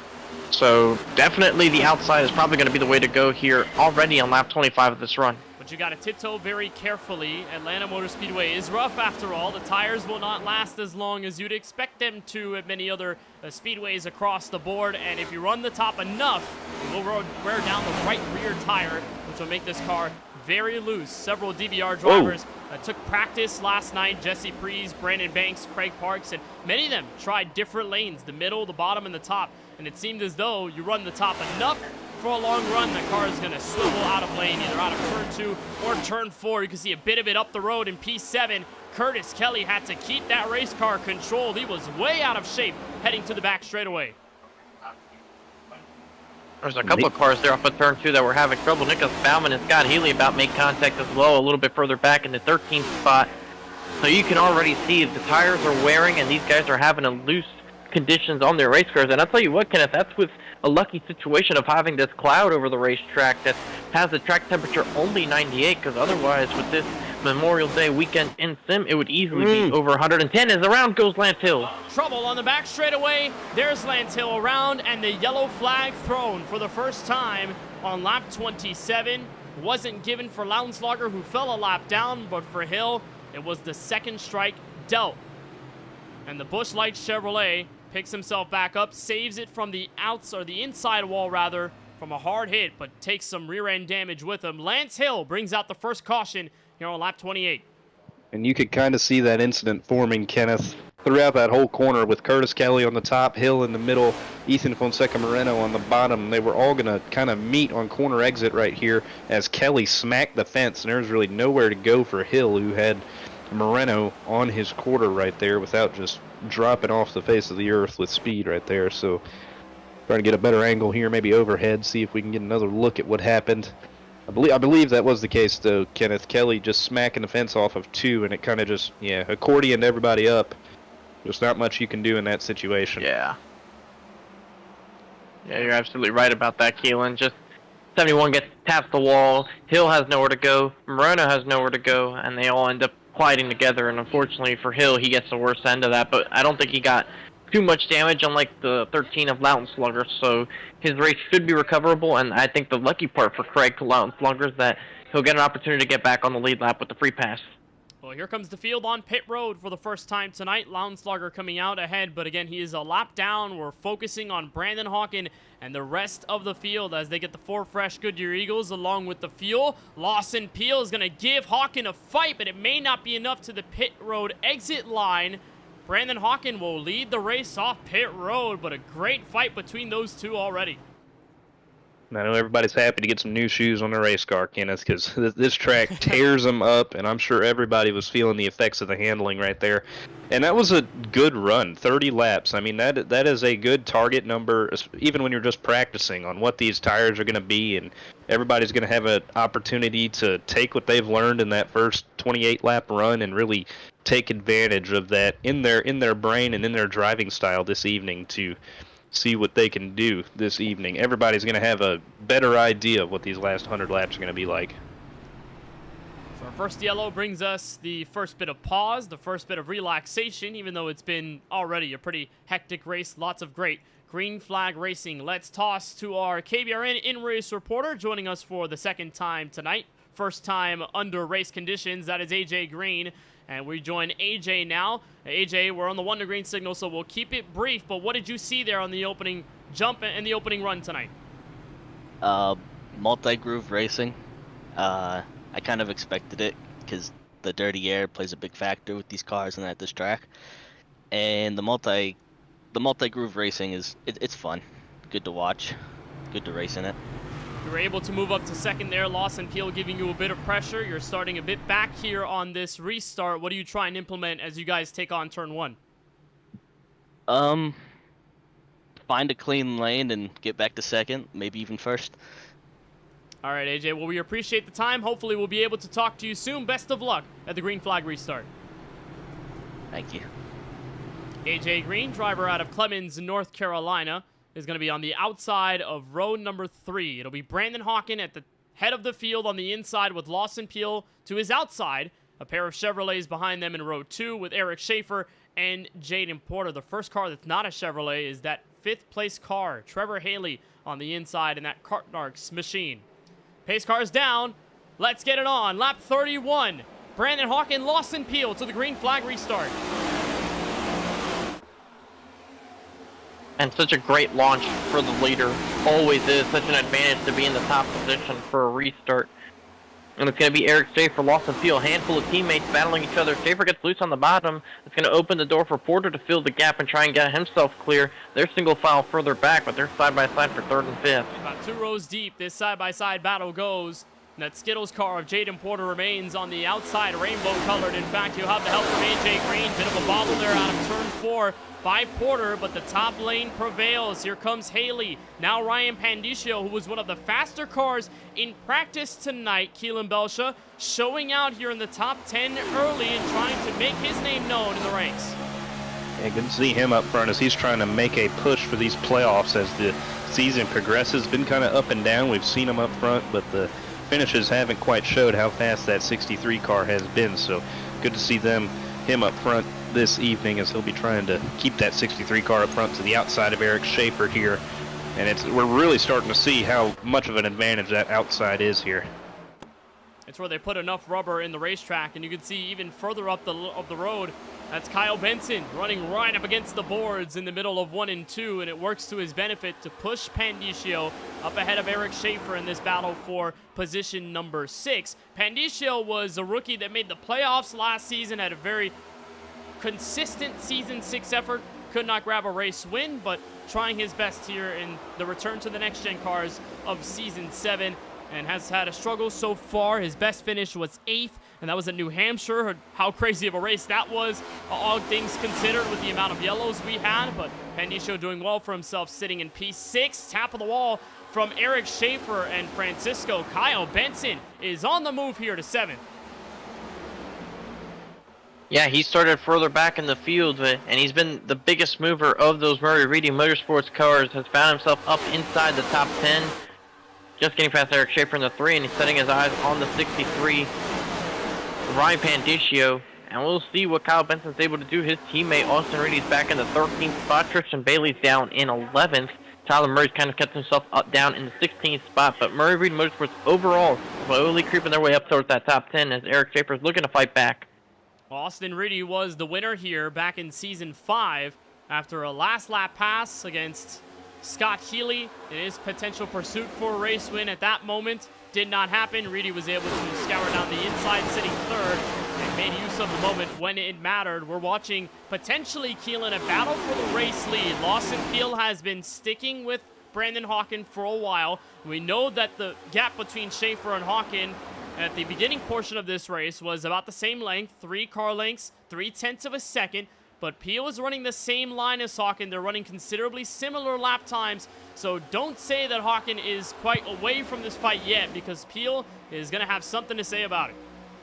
And I think in a situation like this, it really benefits to be the leader. And AJ Green, under that yellow, he told us about how much the air affects these race cars. So having that clean air out front instead of kind of tainted air from that 98 to the 12's nose, I think it's really going to be an advantage for Hawken, and I think if the roles were reversed, it'd be an advantage for Peel. So that's why I think that race off pit road was so important, guys, because it's that air is really going to be probably one of the bigger deciding factors in tonight's race. See? Left side, Brandon Hawken. Right side, Lawson Peel. Wonderful battle we're watching here as Peel is just trying to get a little bit closer to Hawken's Chevrolet. We know that Peel has been in a situation like this to be able to fight with Hawken for the race lead, aka Charlotte was a prime example of that, Francisco. But again, as we've mentioned, Peel hasn't been able to find the outright success at race end. It's usually the beginning of the event where we see him shine, but at the tail end is where the mistakes and the bad luck starts creeping in. Right now, looking awfully good as Peel skirts up a little higher there, trying to arc it down in 1 and 2. He's experimenting, trying to see what's going to give him that little bit of an edge. And when you're this fast, when you're this good, this competitive, it's just all about just the couple of inches that'll make the huge difference, because you're not going to expect a mistake out of Brandon Hawken. It's going to be very difficult to force a mistake out of him as the caution flag waves. Dusty Applin around in the middle of 3 and 4. The rookie who started at the tail end of this field in trouble. Brandon Banks in there as well. And Dusty Applin appears to be quite beached there on the bottom end of 3 and 4. And so we have ourselves our second caution of the race here from Atlanta Motor Speedway, and this time it happens to involve several other cars in the mix involving Dusty Applin. This is a pretty considerable hit there. Battle for position all the way back here. Applin, Banks in turn 3, and there's where it starts. Oh, and then he turns back up across the racetrack, gets Michael Newbrough involved. Lance Hill with a close call there. And I think Jason Hastings later on, as those other cars were spinning, got a piece of it because he was stopped on the racetrack in his Bucky's machine. On board with Michael Newbraw at the back of this. Yeah, I don't think he expected everything to come up his way. He committed to the top to try to avoid everything right there, but Banks getting spun around right there, tagging him. 49 getting tagged right there. And there's the mess of the race car on pit road. Lots of tolling damage to Michael Newbraw. And before we dropped the green flag tonight, before we went live on the KBueno Racing Network, I asked him if he had wanted to be part of the pre-race interview on the pre-race show. And I told him that the fate for the pre-race interviewees always stood much better than those on the in-race reporter side of things. Tonight, it finally changes. Michael Newbraw assessing the damage there back in 31st. Jason Hastings, who got tagged late, is on pit road. Brandon Banks in his Chevrolet is also down the lane, getting his car fixed, and plenty others that are getting themselves diagnosed for this incident. Francisco, we'll look at the right side on what happened with the Bucky Chevrolet of Hastings as he got tagged at the very last second.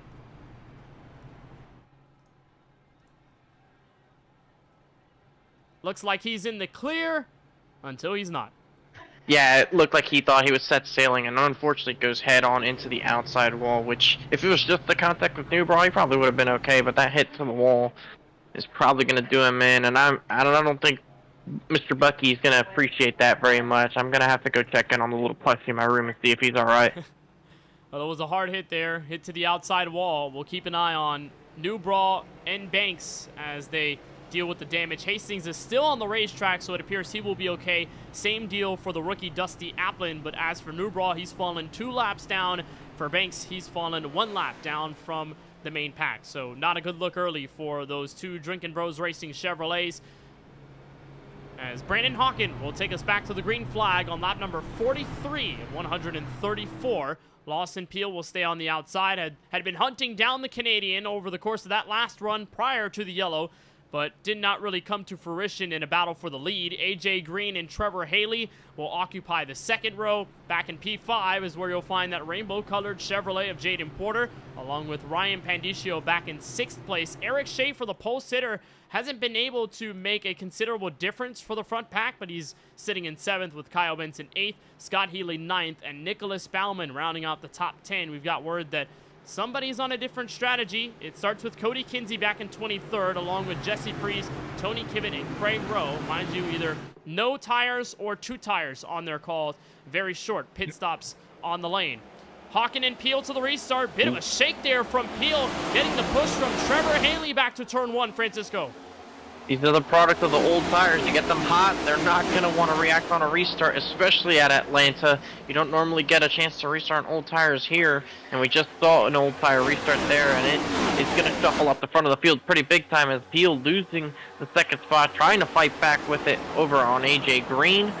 As Trevor Haley settles us into 4th, Pandicio trying to move into the top 5 as Peel slides up in front of Green.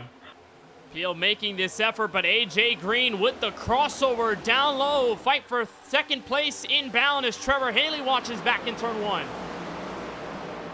We'll see which line gets the advantage here in 1 and 2. I think Peel threw it in really aggressive in 3 and 4, and that's how he got that spot on the bottom. They weren't quite all the way up to full song yet at that point.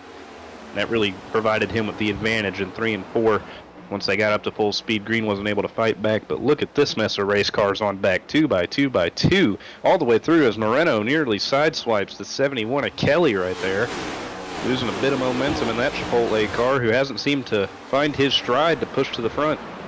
And Moreno, who finished inside the top 5 several weeks ago at Charlotte, had the race basically taken from him in those waning laps, getting pushed out of the way by several of the other guys who landed on the podium, and of course his teammate Steven Maggio, who beat him in the fight for the top spot in those final laps. Moreno just lost the right front there in 3 and 4 on the inside of Curtis Kelly, and has hemorrhaged a couple spots down to 13. Those are some of the first battles we're watching inside the top 15 as it stands. The second is Curtis Kelly and Scott Healy, those going for 9th and 10th respectively in turns 1 and 2. Kyle Benson alert, he's moved his way up into the side of the top 5. He got past Ryan Pandicio on the last time in turns 3 and 4. So Benson continuing to click off positions and getting himself into the top 5. He could be a factor before this race is over.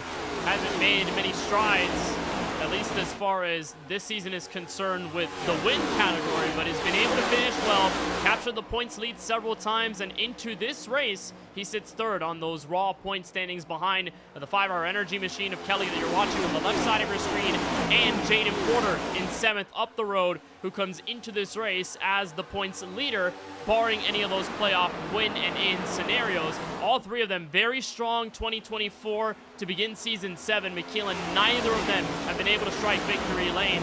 And a lot of it comes down to, you know, the situation of Brandon Hawken and Steven Maggio winning the last 4 races and really not letting anyone take control. Apart from that, you also have the way this season has gone with the bad luck for Benson, Jaden, and Kelly, that they've been so close, yet so far to a checkered flag.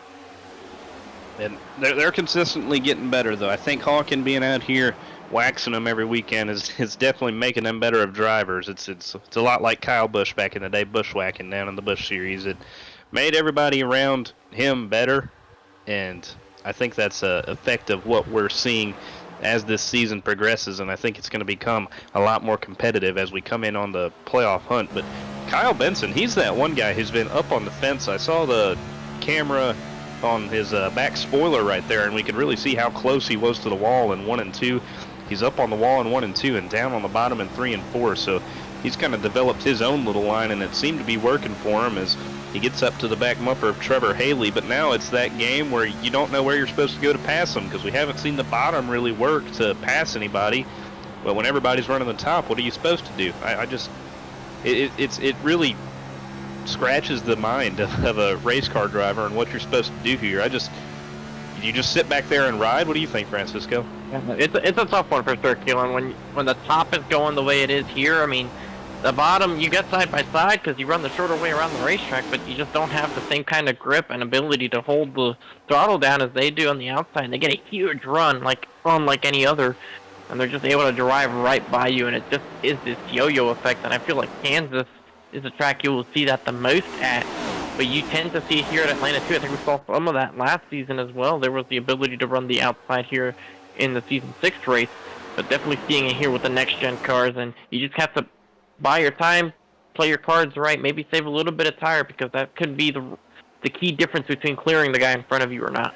All about that oval refresh and what it has changed on this side of the service, specifically at these older tracks like Atlanta or like a Chicagoland that we saw earlier in the campaign. Used to be easy to patrol the inside and make a move, but now that the middle lane and the outside have a lot more prowess, you've got some more discussions on whether you want to be on the outside over the long run or whether you want to be on the very bottom and faithful to the white line. I haven't seen a Harvick effect yet. Everyone's been floating up the racetrack as opposed to going down the racetrack, and it follows the same with Kyle Benson, who sits right now in P5, who had a top 10 streak brewing for about 4 races. It was snapped a couple weeks ago at Charlotte, where he landed 31st after starting in P6. Mind you, he got an end-of-line penalty, started with connection issues on pit road, and with the opening lap caution was able to find his way back to the field, but it wasn't a successful outing. Caution flag is out. Mikey Neal, Brian Dixon in peril.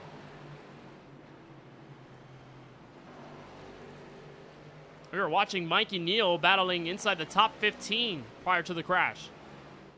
And there's Dixon with severe right front damage, Francisco.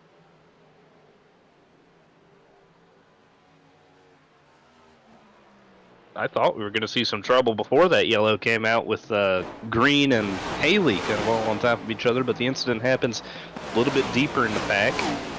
Murray and Neal side by side there. Oh, that's one of those scenarios where you're kind of put in a box right there when you're Murray. You got to lift to stay off the guy. Just don't guess he lifted quite enough, and it got Neal. Because you see Neal, he's pinching him down, and he's knowing Murray's going to have to lift. And Murray tried lifting, but just didn't lift enough. And Neal spun around. Dixon plows right into him. And nowhere for Mikey Neal to go in this as he spins down the racetrack, and nothing that Brian Dixon could have done to get out of it. As there's the battle onto pit road, Brandon Hawken will lead them in this time by And it's based on whether anyone could say anything to Brandon Hawken. It looked like Lawson Peel almost had the Canadian beat Francisco off the lane. But here's everyone down for service this time. It's going to be important to see who drops the jacks first and gets going and doesn't spin the tires. Benson has some good momentum going. He might gain some spots. Hawken will keep the lead. Benson will indeed move up into the 4th spot. Trevor Haley falls down to the 5th spot as Eric Schaefer stays inside the top 10. Scott Healy moves up into the top 10, but that run definitely didn't go the way of the former champion Ethan Fonseca Moreno, who restarted inside the top 10 and just lost a plentiful positions, and now he's down to 15th.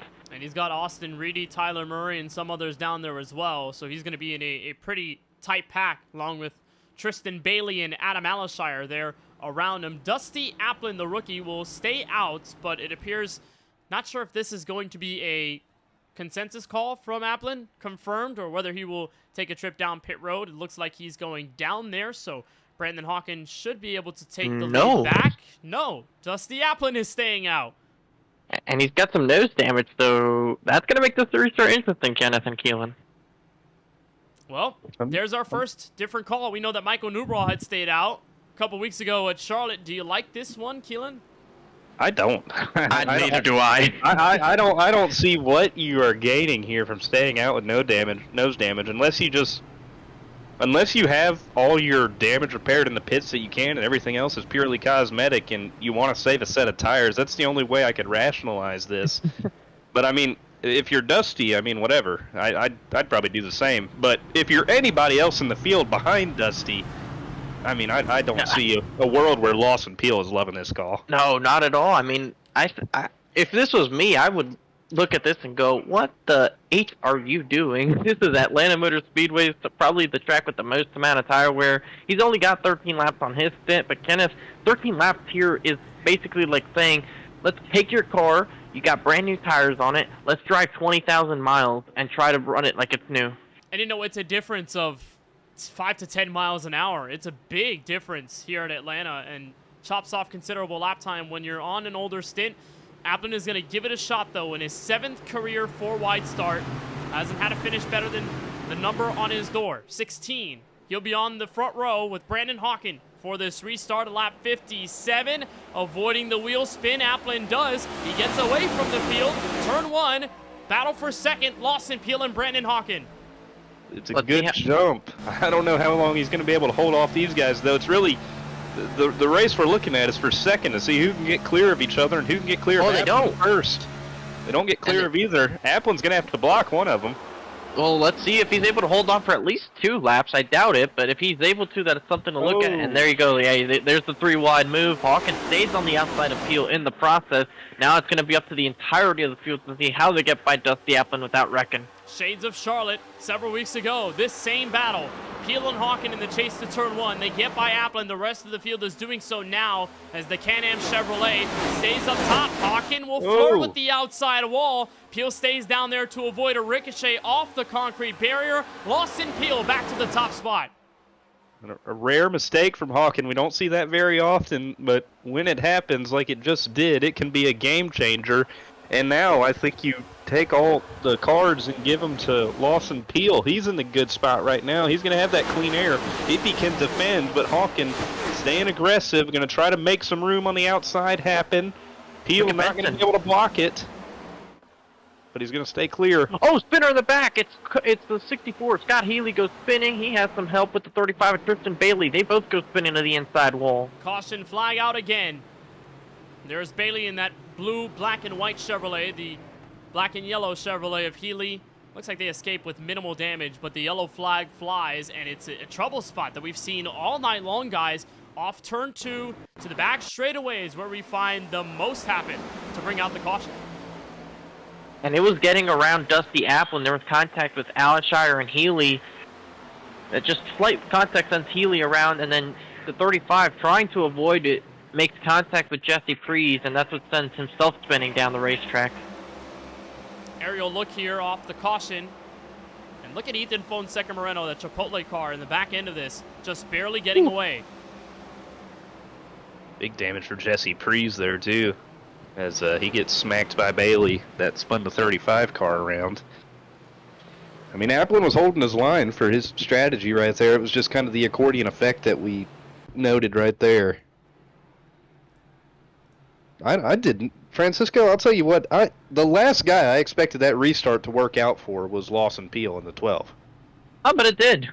I mean, it's because Applin got such a good jump. I mean, he did a great job on those old tires, getting them wound up and staying in front for as long as he did, because it allowed a race between those top two. But I know these tires spin so much on these restarts here when you have a few laps on them. And Applin, he did a great job on the restart there. Props to him. And it worked out for Peel. I'm sure that's probably not what he was expecting on that restart either, but it worked out pretty well for him if he can, because now he's going to have the opportunity to get the jump on the restart that Hawkins had all night. Absolutely. I don't think he expected it at all, Keelan. I mean, we didn't. Certainly he didn't, but here he is now leading this race with the advantage on being able to control the restart, which we've documented. It's such a huge ability, a huge thing to have in your back pocket for these races where it's so competitive. Getting that initial jump of a couple of tenths of a second is so critical to giving yourself a chance to win. Well, Peel blocked the top shelf for Brandon Hawken, and dealing the dirty air was enough to send the Canadian up the racetrack.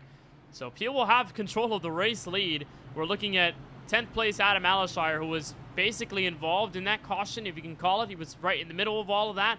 When it happened between Tristan Bailey and Scott Healy, he walks away with no damage, but it's all of those guys near the mid-pack that found themselves in near trouble. Ryan Pandicio, Daniel Moore, Ethan Fonseca Moreno, but they will all be waiting for the call from Lawson Peel, who will have himself on the front row, on the inside, with the race lead for the first time all night long. He's won a race here before.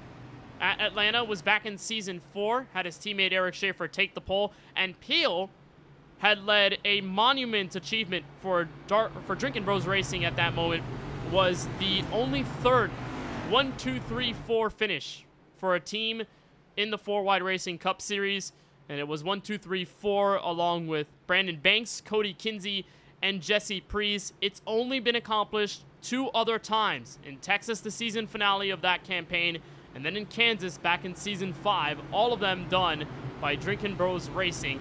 And now they will have a chance to control the field, but watch back in the second row. Kyle Benson has been strong all night long. He could make an exclamation point to those top 2 runners who have been dominating this race until now. Well, let's get a green flag restart. This time at lap 63, we're nearing the halfway mark. Kyle Benson, you're riding with on the right side of your screen. Green flag back in the air.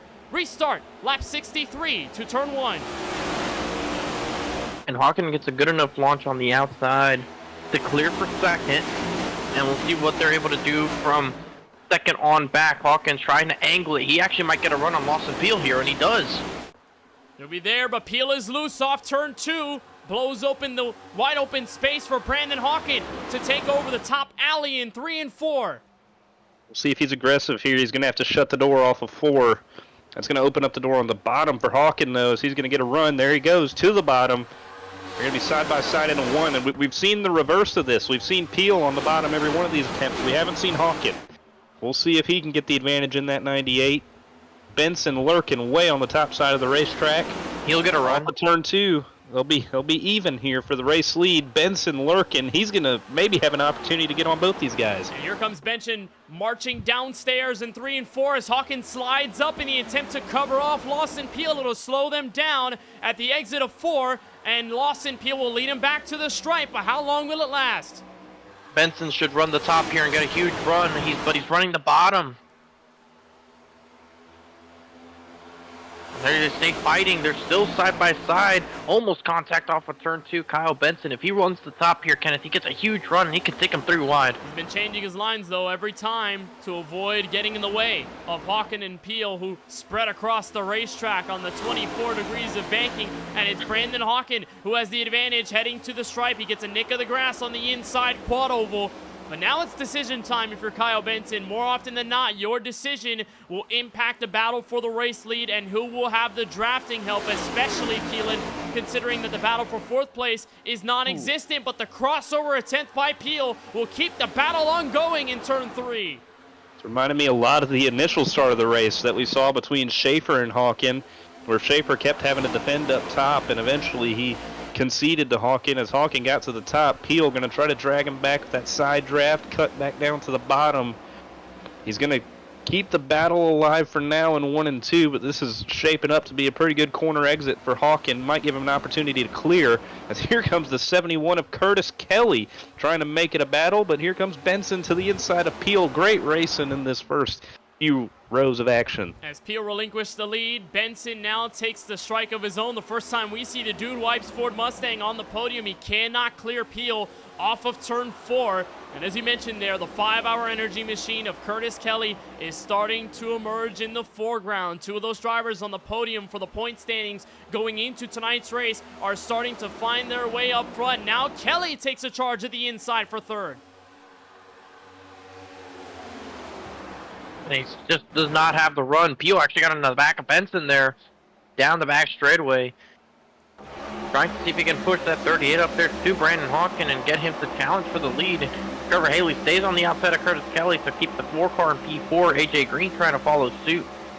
Jaden Porter down in 8th. Ethan Fonseca's back inside the top 10 as Green almost gets into the back of Haley. 7 cars within half a second to the race leader. It's Eric Schaefer at the back end of that train. Haley, Green, and Kelly in that quartet battle that continues with Schaefer manning the inside. And now is where Kyle Benson is finding his fire, Keelan Belsha. He's within a car length of the race leader, Brandon Hawken. He's doing kind of the opposite of what we saw him do on that last tire run, where we saw him ripping the fence of this racetrack. He knows that Hawken is kind of covering that middle top, and that dirty air would disrupt his 38. He's trying to find all the clean air he can on the bottom side of that racetrack, try to close in and make a move on the 98. He gets close, but it's just not close enough. It's a lot like Chicagoland used to be, where the top is just too prevalent here. It's hard to pass. It's not going to be easy. Benson, if he's going to make a move here, he's going to have to find a way to upset the rear end of that 98 and make a move. As there we see him travel to the top side of the racetrack for the first time in a little bit. We'll see what kind of corner exit he gets, but Peel might be dragging him back in that 12. It's a good exit, but he's just not going to get close enough. And Francisco, what do you think here if you're Kyle Benson? Because the closer you get to the race leader, the more adjusting you have to do in what line you run. I think he's taking the right cautions as far as trying to figure out what is going to work for him. Because all he has to do is get to the rear bumper and get to either side of the car, and then you can give yourself a fair fight. But that's the difficult part, is getting to that left rear or right rear in this case. He might need to use some help from Lawson Peel as far as like getting an aerodynamic push. As you see contact a little bit further back, that's Nicholas Bauman that gets into the outside wall. Jaden Porter's going to move up to 7th as they're 3 wide momentarily with Eric Schaefer. Ethan Fonseca lurking back there, but Benson just had a bad corner, and that opens up the gap for Brandon Hawken just that little bit more. It's getting sketchy here in the outskirts of the top 10. Back end of it, 8th, 9th, and 10th place. As that is Jaden Porter, Bauman, Moreno, and they are also bringing in Adam Alashire, Ryan Candicio, and the Canes machine of Austin Riddy, seemingly lurking in the background. Haven't talked about him much throughout tonight's affair from Atlanta Motor Speedway, but the Season 5 winner is slowly getting back in the mix. He's on the inside of Adam Alashire, but with how close the competition is, Keelan, it's hard to gain an edge early. It sure is. Reedy's kind of doing that thing he's been doing all season, where he hasn't had the best qualifying efforts, but he lurks and he slowly comes up through the field as the race progresses. We saw it at Charlotte last week, or a couple weeks back. That's how he got a top 5 finish there. He lurked all day, and then out of nowhere, when we were having to battle for the lead, he was getting in the mix, pushing Brandon Hawken through there. So a guy who knows what he's doing, that's for sure. He knows how to take care of his race car to the very end of the show, and trying to get up into the top 10. Going to battle Alashire here for the 11th position, as it's a swarm of race cars here just outside the top 10. A few BBR cars along there with Reedy. And how about Trevor Haley up here, Kenneth? You commented on it at the beginning of the show, how it has been a slow start for Dark Horse this season, where they've had great short run pace in the early stages of the race, and they've been falling off as the race progresses. He taps the wall a little bit, but we have not really seen that out of that 4 car today. He has been able to keep that machine up in the top 6, 7 of the race, and really taking care of his stuff, keeping it up front. The Indiana native is doing his best right now as he fights with AJ Green. That battle continues nose to tail, really close between those two cars. But yeah, for Haley, it's been a back and forth campaign, several decent outings, but still trying to find his proper moment. It was a 9th place finish at Las Vegas that to this day is his best run in 4-wide racing this season with the next gen cars. And so we'll keep an eye on what Trevor Haley here, Francisco, can do, but he is manning the charge for Dark Horse Motorsports, no doubt, with Nicholas Baumann a couple spots back. Juan Escamilla unfortunately missing in action due to issues with Benson's his going for the pedal lead. set. He's to the inside, and he's trying to clear him for the race lead, and I think he's got it. Hawken will fight back. A potential crossover attempt out of turn 4. There it is. Back to the bottom. And And Lawson Field's going to be waiting. That 38's been doing a great job this run, Francisco, keeping the pressure on the 98 until he makes a mistake, and just a slight mistake out of the 98. He's going to get the run here.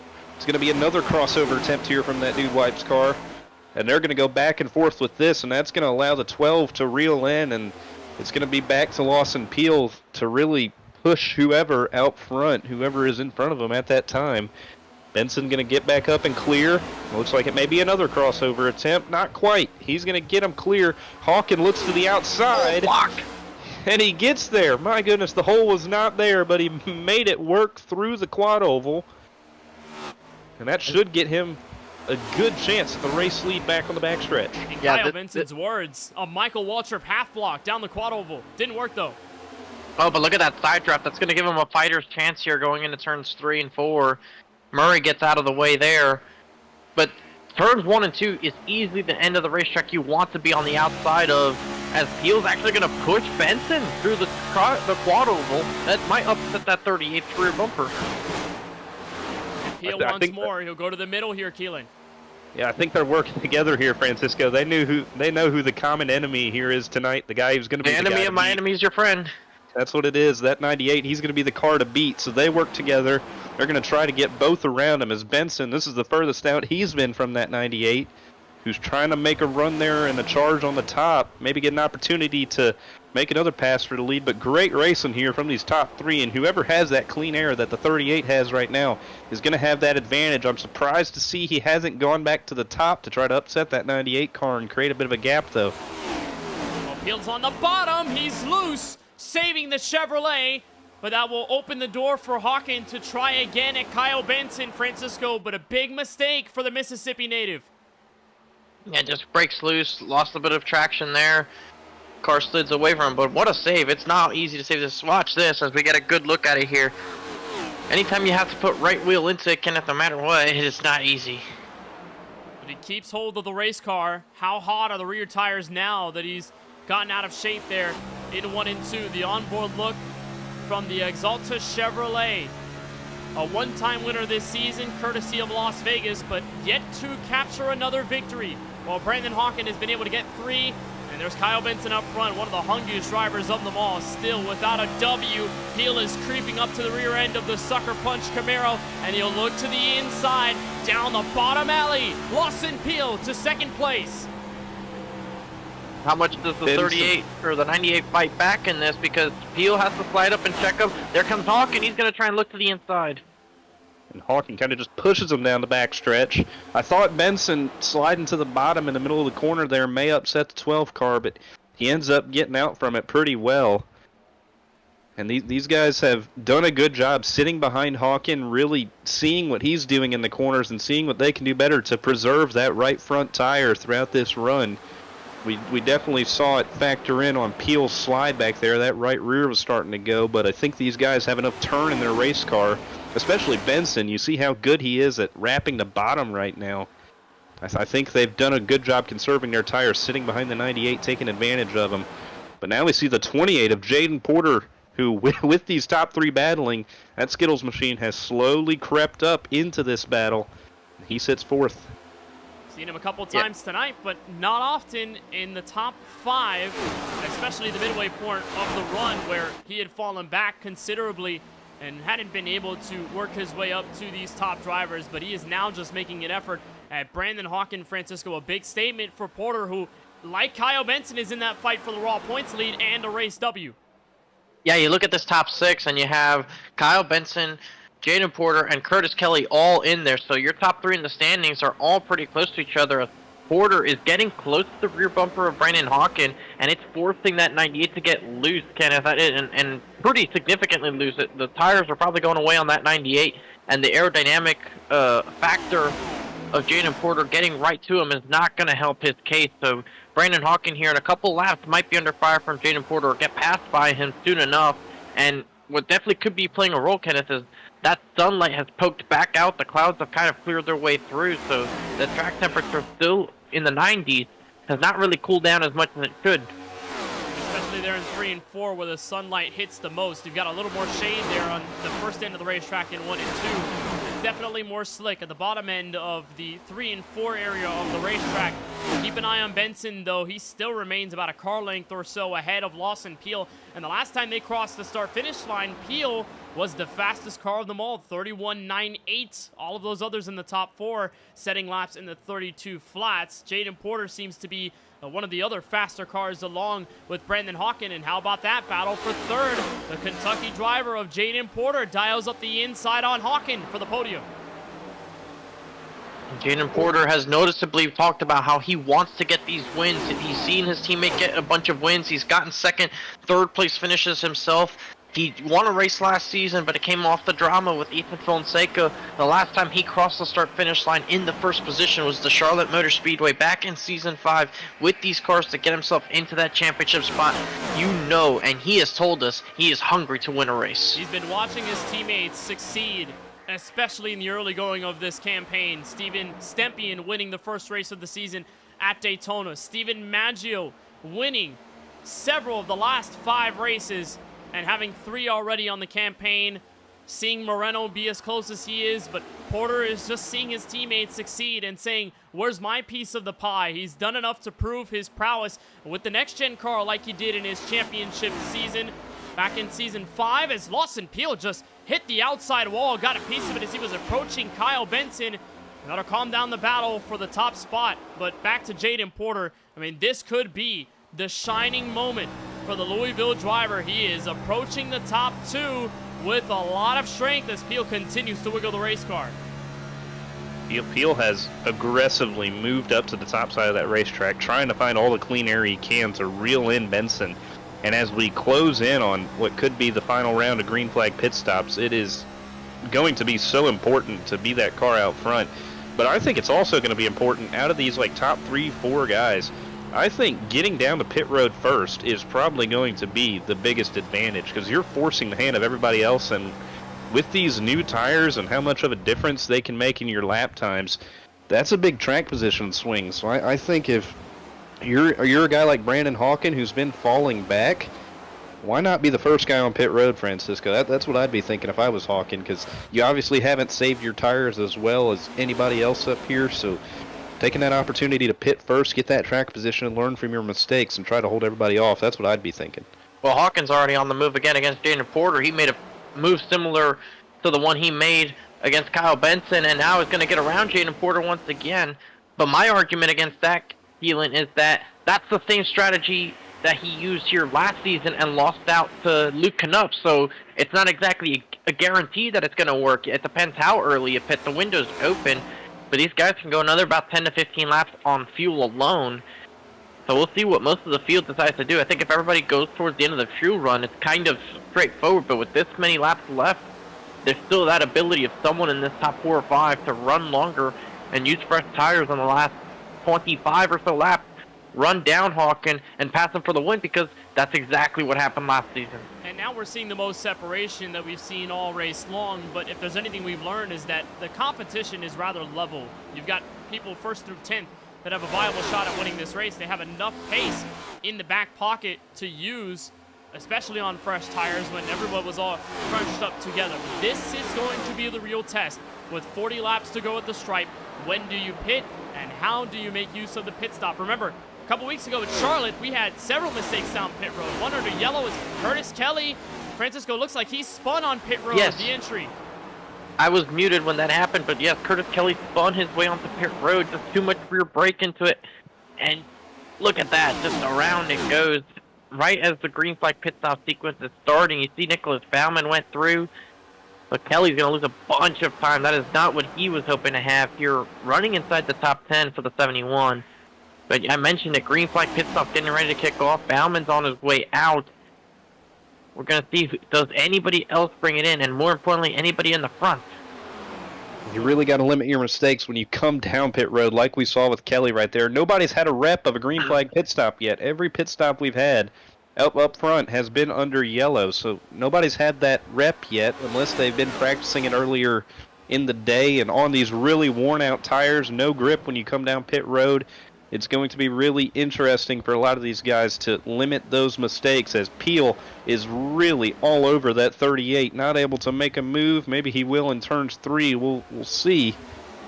Like you said, Francisco, that limiting mistakes is going to be so important out of these guys. Not sure if these two at the front are worried about pit road right now, because they are more concerned with the fight for the top spot. They're not pulling away from Brandon Hawken nor Jaden Porter, so the gap remains steady from first through fourth, about a second between those cars. There's another driver on pit road in the background. It's a Ford Mustang. It appears that's Christopher Bishop. Christopher Bishop towards the back end of the top 20, makes his way into the pit lane, has a quick stall here. And we'll see, as the laps continue to tick off, Kenneth, we're going to see more and more guys make their way into the pit lane, and eventually someone up here is going to make the call to bring it down pit road, especially guys who are battling for position. And there goes Christopher Bishop. He's on his way out. And Austin Reedy's in. So the Murray Reedy Motorsports Ford Mustangs are going at it first. So Bishop there first, Austin Reedy second. And it appears not a lot of brigading down pit road. You don't see many cars in a big group coming in. It seems to be one by one. But again, we still focus on who will come in first out of the top 4. As Brandon Hawken is closed back in.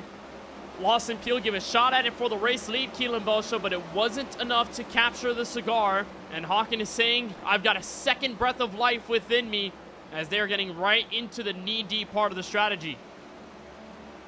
Yeah, we are getting to that tail end of this tire run. This is going to be the worst these guys have felt on the racetrack all evening, as Benson starts to create a bit of a gap. Hawken slowly creeping back in there as we see the 13 of Craig Lautenschlager on pit road. Oh, they're pitting. This is going to be the first 2 takers right here, Peel and Benson at the same time. Peel, they both smoke them. Oh, that might be close to speed in Francisco. They were both smoking them hard coming into pit road. We're going to see here. Depends how long they sit in their stall. I mean, it was probably close, but we've seen more often than not. They get the benefit of the doubt by iRacing. Got the jacks going up here on Lawson Peel, Kyle Benson as well, so it looks like they're safe from any kind of penalties on that front. That was close, though. Both of them either sideways or locking up the brakes, and here comes Brandon Hawken for his trip onto pit road a lap later. Benson AJ beats Green is joining, so is Lance Hill and Craig Parks, all Chevrolets. Benson beats Peel out of pit road. That's crucial. Dusty Applin is in. Brian Dixon is in. And with that, it leaves Jaden Porter as the race leader by 2 seconds over Scott Healy in second. And we're going to see the blend here between Benson, Peel, and the likes of the 98 of Brandon Hawkins. So here's Benson and Peel. They're starting to warm up their tires. They're making their way in 3 and 4 with more cars pitting, including Jaden Porter. Let's see where Brandon Hawken is as there's contact. Peel through the grass. Peel's going to go on the inside. That's for the proverbial race lead in turn 1. Where's Brandon Hawken in all of this? They know how important this there spot is. There's Hawken off of 2. We'll see where they blend. They may be all on top of each other. They're going to get Hawken by a few car lengths into turn 3. Benson takes that spot away as Mikey Neal currently sits in a race lead. We'll see when he comes down pit road. He's backing it off now, right in front of the leaders. He's going to pit right here, because there's still a couple cars out on the racetrack, I do believe. But Benson got that spot from Peel so far. It's about 4 cars that are staying out. Cody Kinsey, the race leader, then Tony Kivitt, Tristan Bailey, and Brandon Banks. Mikey Neal takes his Chevrolet onto pit road. Jaden Porter is just coming out of pit road. He falls back to 11th. And in the background, there's Austin Reedy trying to unlap himself. I think, Francisco, he picked up a ton of right front damage on his Ford Mustang. Yeah, Austin Reedy has wrinkles on his right front. You can see it just off to the right side of the screen there. Not sure exactly where he picked it up. Maybe it's been accrued over the damage he's throughout the race, but yeah, that may have been pretty significant damage. That may have been the incident when he turned his teammate in front of him. Oh, contact, Benson appeal. And they're going at it for what will be the top spot. Still left 4 cars to come down pit road. Lawson Peel pulls away. A bit of the contact there on the back straightaway sent Benson for a whirl. And it's 1, 2, 3. They're 5th, 6th, and 7th at the stripe with 30 laps to go. And this is far from over. Yeah, these guys are running every line possible, and they clearly have shown that they can pass one another, so it is not over until it's over, and Benson's going to get a run. He's going to look to the inside. He is there, and he's going to try to make the pass. Down to the inside is Benson, but we've noted the high side, the better lane here over this run. Peel is going to hold his ground, and they're going to remain door-to-door to the quad oval, going all the way up to the outside wall. Peel with the advantage, but Benson bringing the Chevrolet back in turn 1. He's got the spot. Benson's going to clear him. And that is the proverbial race lead for now. Hawkin lurking back there. They've kind of flip-flopped positions from how they started this green flag run where Hawkin was up front. And he had to burn up his tires more to stay out front. Now that's kind of in Benson's ballpark now. This is really going to be about who can save their stuff the best all the way to lap 134. And who can be out front the most, because that clean air is going to be so important. Yeah, the ball's going to be in Brandon Hawkins' court here as he's able to hang back and see what's going down in front of him. He can almost judge how everyone is running around him, and he can play his race adjustably as such. He's there sitting in what is going to be net P3. It's Tristan Bailey on the right side of your screen. His Chevrolet stays out another lap. His teammate, or not teammate, but Brandon Banks in the DBR Chevrolet is back in second. And again, those two yet to come down pit road. They are on 46 lap old Goodyear Eagles, and they were both involved in an incident earlier on tonight in 3 and 4. So a bit of the overcut strategy, praying for a yellow flag to come out as this run continues, and Lawson Peel is going to dial up the bottom end again on Kyle Benson for the net race lead off turn 4. Oh, he climbs up right in front of him. He's going to try to cross him over here going into turn number 1. He's going to get there. And now Benson's going to have to try to slide up off of 2. Is he going to have him clear? It's going to be close. He clears him. Does Peel have enough to cross him over here? He will get the spot. Kyle Benson will. There's lap car Jason Hastings on the bottom. But Francisco, if you are Benson or Lawson Peel, is there a method of patience here? Because as you're battling for the top spot, you still have 26 laps to go on a long green flag run. If it goes all the way and you're letting Brandon Hawkins sit back in third and judge the table, may be able to pounce once this race gets down to the later stages. I don't know, Kenneth. All 3 of these look like they're just letting it all loose and going as hard as they can as Hawkins got loose but gets to the inside of Lawson Peel, and they'll battle for second here momentarily. As it looks like finally Tristan Bailey's going to make his way into the pit lane, and so was Brandon Banks. So it's going to hand the lead over to Kyle Benson and this trio. And they leave 4th place, AJ Green in the dust. Remember, Jaden Porter was in that fight. He fell back 1 spot to the Nebraska Cornhuskers Chevrolet. He's getting ready for a bowl game. In about a couple of days' time, they'll play Boston College out of the ACC, but they're in a nose-to-tail battle. They've got Eric Schaefer and company behind them, but of course, the eyes are on those at the front of the field and how much they've been able to pull away, Keelan, from everyone behind them. If a caution does not fly, these 3 are the Titans for the W tonight. And they've really shown they have been the 3 fastest, especially throughout this last green flag run. They have been able to just pull away. Jaden Porter stuck with them for a little bit, but he just wasn't able to hang as the tires continued to wear off.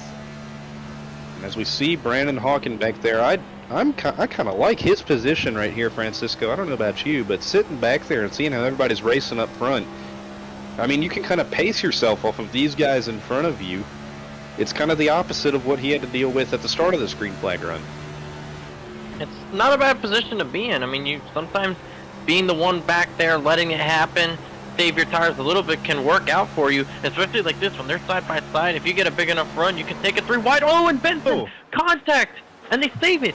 What a wonderful save by Kyle Benson. Him and Peel hang on to the race car, but is that their race done as Brandon Hawkins sails off into the sunset?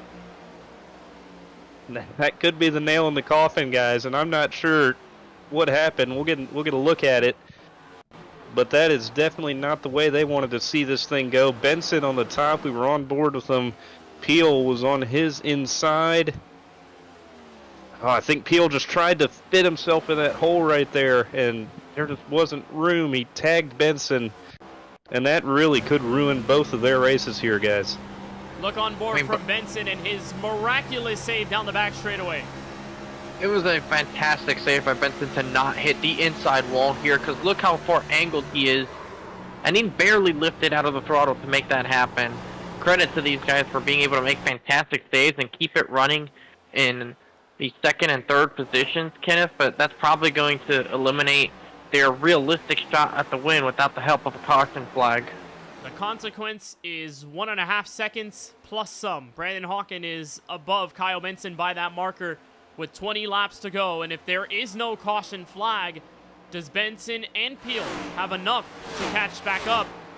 And like Keelan, you were talking about it, how Brandon could wait behind those two who had been so aggressively fighting for the race lead that he could pace himself, save a bit of tire. Now the only thing ahead of Hawkins is lap traffic, and if there's no drama there, Hawkins can continue to pace himself knowing that Benson and Peel just wasted their tires in a near spin. Yeah, he's definitely going to be on the catbird seat here, and 20 laps to go. That's not a lot of time for Benson or Peel to reel him in, especially with how on top of each other they have been throughout this entire race, really. I just don't see a world without a yellow where they're going to have an opportunity. This has really opened up the door for the 98, and it's shown that even when he isn't the dominant car, the guy leading every single lap, he still finds a way to get up front with an opportunity to win this thing, and he's going to have to make it around the track 19 more times to do so. I would have rather further back inside the top 10. This is Trevor Haley trying to get over Mikey Neal, who sits in that 10th spot. Brandon Banks, who was one of the last cars to come down pit road under the green flag strategy. He's just in the middle of this trying to unlap himself. And they're a bit ahead of Nicholas Baumann to the tune of about 1 second and 3/10. But there's also a pretty good battle, Francisco, behind with Ethan Fonseca Moreno and Ryan Pandicio. And we haven't seen much of Moreno tonight, but he's still trying to work for whatever he can get. He breaks free for 12th. He was up in the top 10 in the early portion of this race, but just had one bad sequence that derailed him from several spots. Look how loose he is off of turn 4. But it derailed him. He was up in the top 5 at his best moment in this race and fell all the way back to just barely inside the top 20. And that's really what did it for him, because he has not recovered at all since then. But he will be able to... He's gonna crash. A hard crash into the outside wall for Moreno. Is that tolling damage on his Chevrolet now? Yeah. Yeah, you can see the right front tire is inclined. Probably going to take it down the pit road here, I would assume. That's definitely a required repair flag. Well, let's get the replay there. In turns 1 and 2, this was ahead of Pandicio and Craig Parks. And it's a one mistake. I mean, he was loose the whole corner. But saving it here in 3 and 4 costs him spots and a hit to the outside wall. These also are the kind of moments that we talked about with Ethan this season, Kenneth, that yes, the race hasn't gone his way, but you got to be able to finish these races, and it's part of that sophomore slump. We've seen most of it throughout the 4-wide series history. You just go through that tough time the second time around after having a successful rookie campaign, and he has to learn that even on the days where things aren't going your way, that 12th place finish, that 11th place finish you could get could certainly be a good one, because now, sitting on the pit lane right now repairing his car, he's 25th, and he's probably going to end up in 26th. And the last position that Moreno wants to be in at the end of the regular season, Keelan, is having to point his way into the playoffs. I mean, last season it was a breeze, winning 5 races, but this time around he's having to work much harder to even have a solid finishing position at the end of these events. Bit of contact there between Benson and Peel. Almost looked like the Williamsport, Pennsylvania native was trying to give a response back for Peel in sort of payback for what happened off turn 2 a couple laps ago. Yeah, if they can hang on.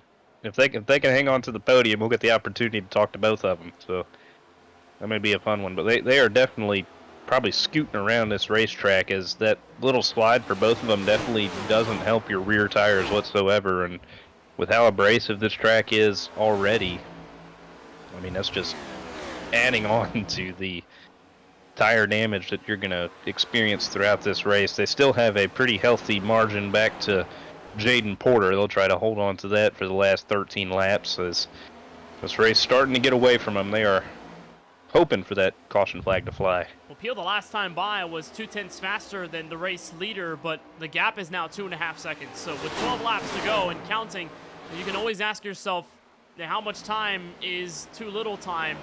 And it looks like now is that threshold to where, regardless of what Peel and Benson do at this juncture of the race, it may not be enough to catch up to Brandon Hawken. The only solution would be a caution flag, but as we get down to this race, then the gap is going to remain here at about 0.2 of a second and 2 seconds to go with that. It is Brandon Hawken, the race leader, with 11 laps to go. Lawson Peeled in second. Kyle Benson sitting on the podium. Jaden Porter, his Skittles Chevrolet, settles nicely in fourth. Could be enough of a position to get him closer to Kyle Benson in the fight for the raw points lead. AJ Green, our KBRN in-race reporter, is sitting inside the top 5, so probably the first time that an in-race reporter this season has done well. Scott Healy behind him in P6, Eric Schaefer, the pole sitter, in 7th, Lance Hill, the Rocky Top Chevrolet, in 8th, Mikey Neal and Austin Reedy bring in the rest of the top 10. Keelan, how about the 2 college football represented cars in this field?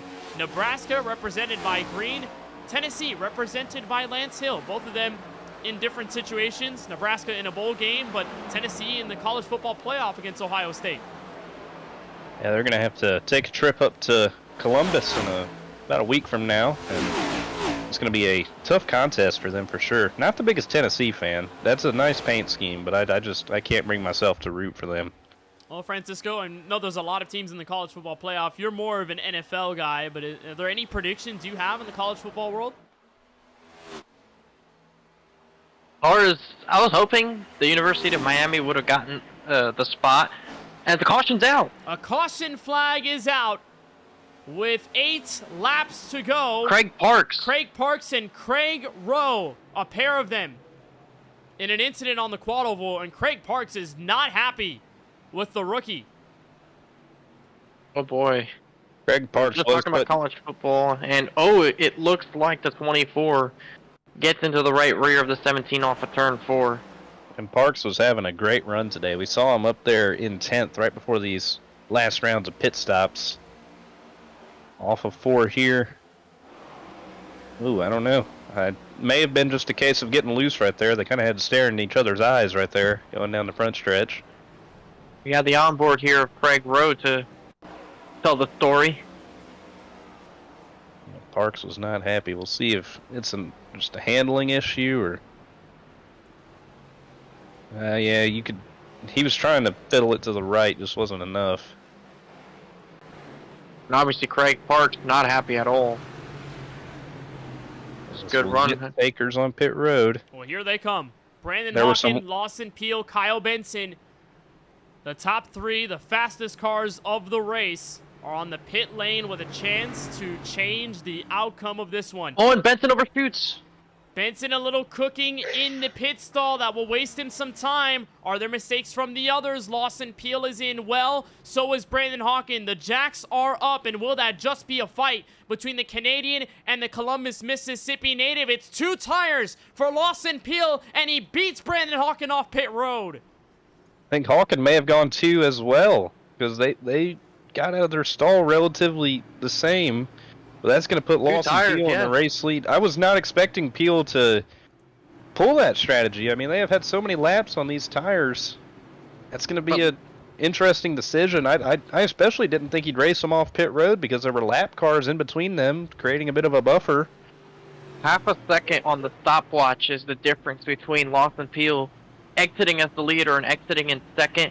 Jaden Porter, AJ Green, Eric Schaefer, Lance Hill all took 2 tires as well. Dusty Applin with fuel only at 2.7. You have to go all the way back to Scott Healy, Kyle Benson, and Mikey Neal, your first handful of cars, with 4 fresh tires. So we're going to have more than 2 laps to go on this restart, Kenneth. So do those 4 tires have enough time to do anything? It may be enough time, since it is not a green flag, a green-white checkered restart. where, you know, you won't have enough time to catch up through the field, but 2 tires can sustain over a rather short run.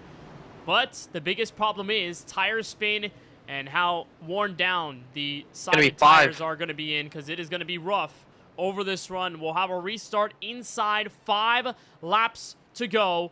Lawson Peel and Brandon Hawken have been going toe-to-toe for the entire race.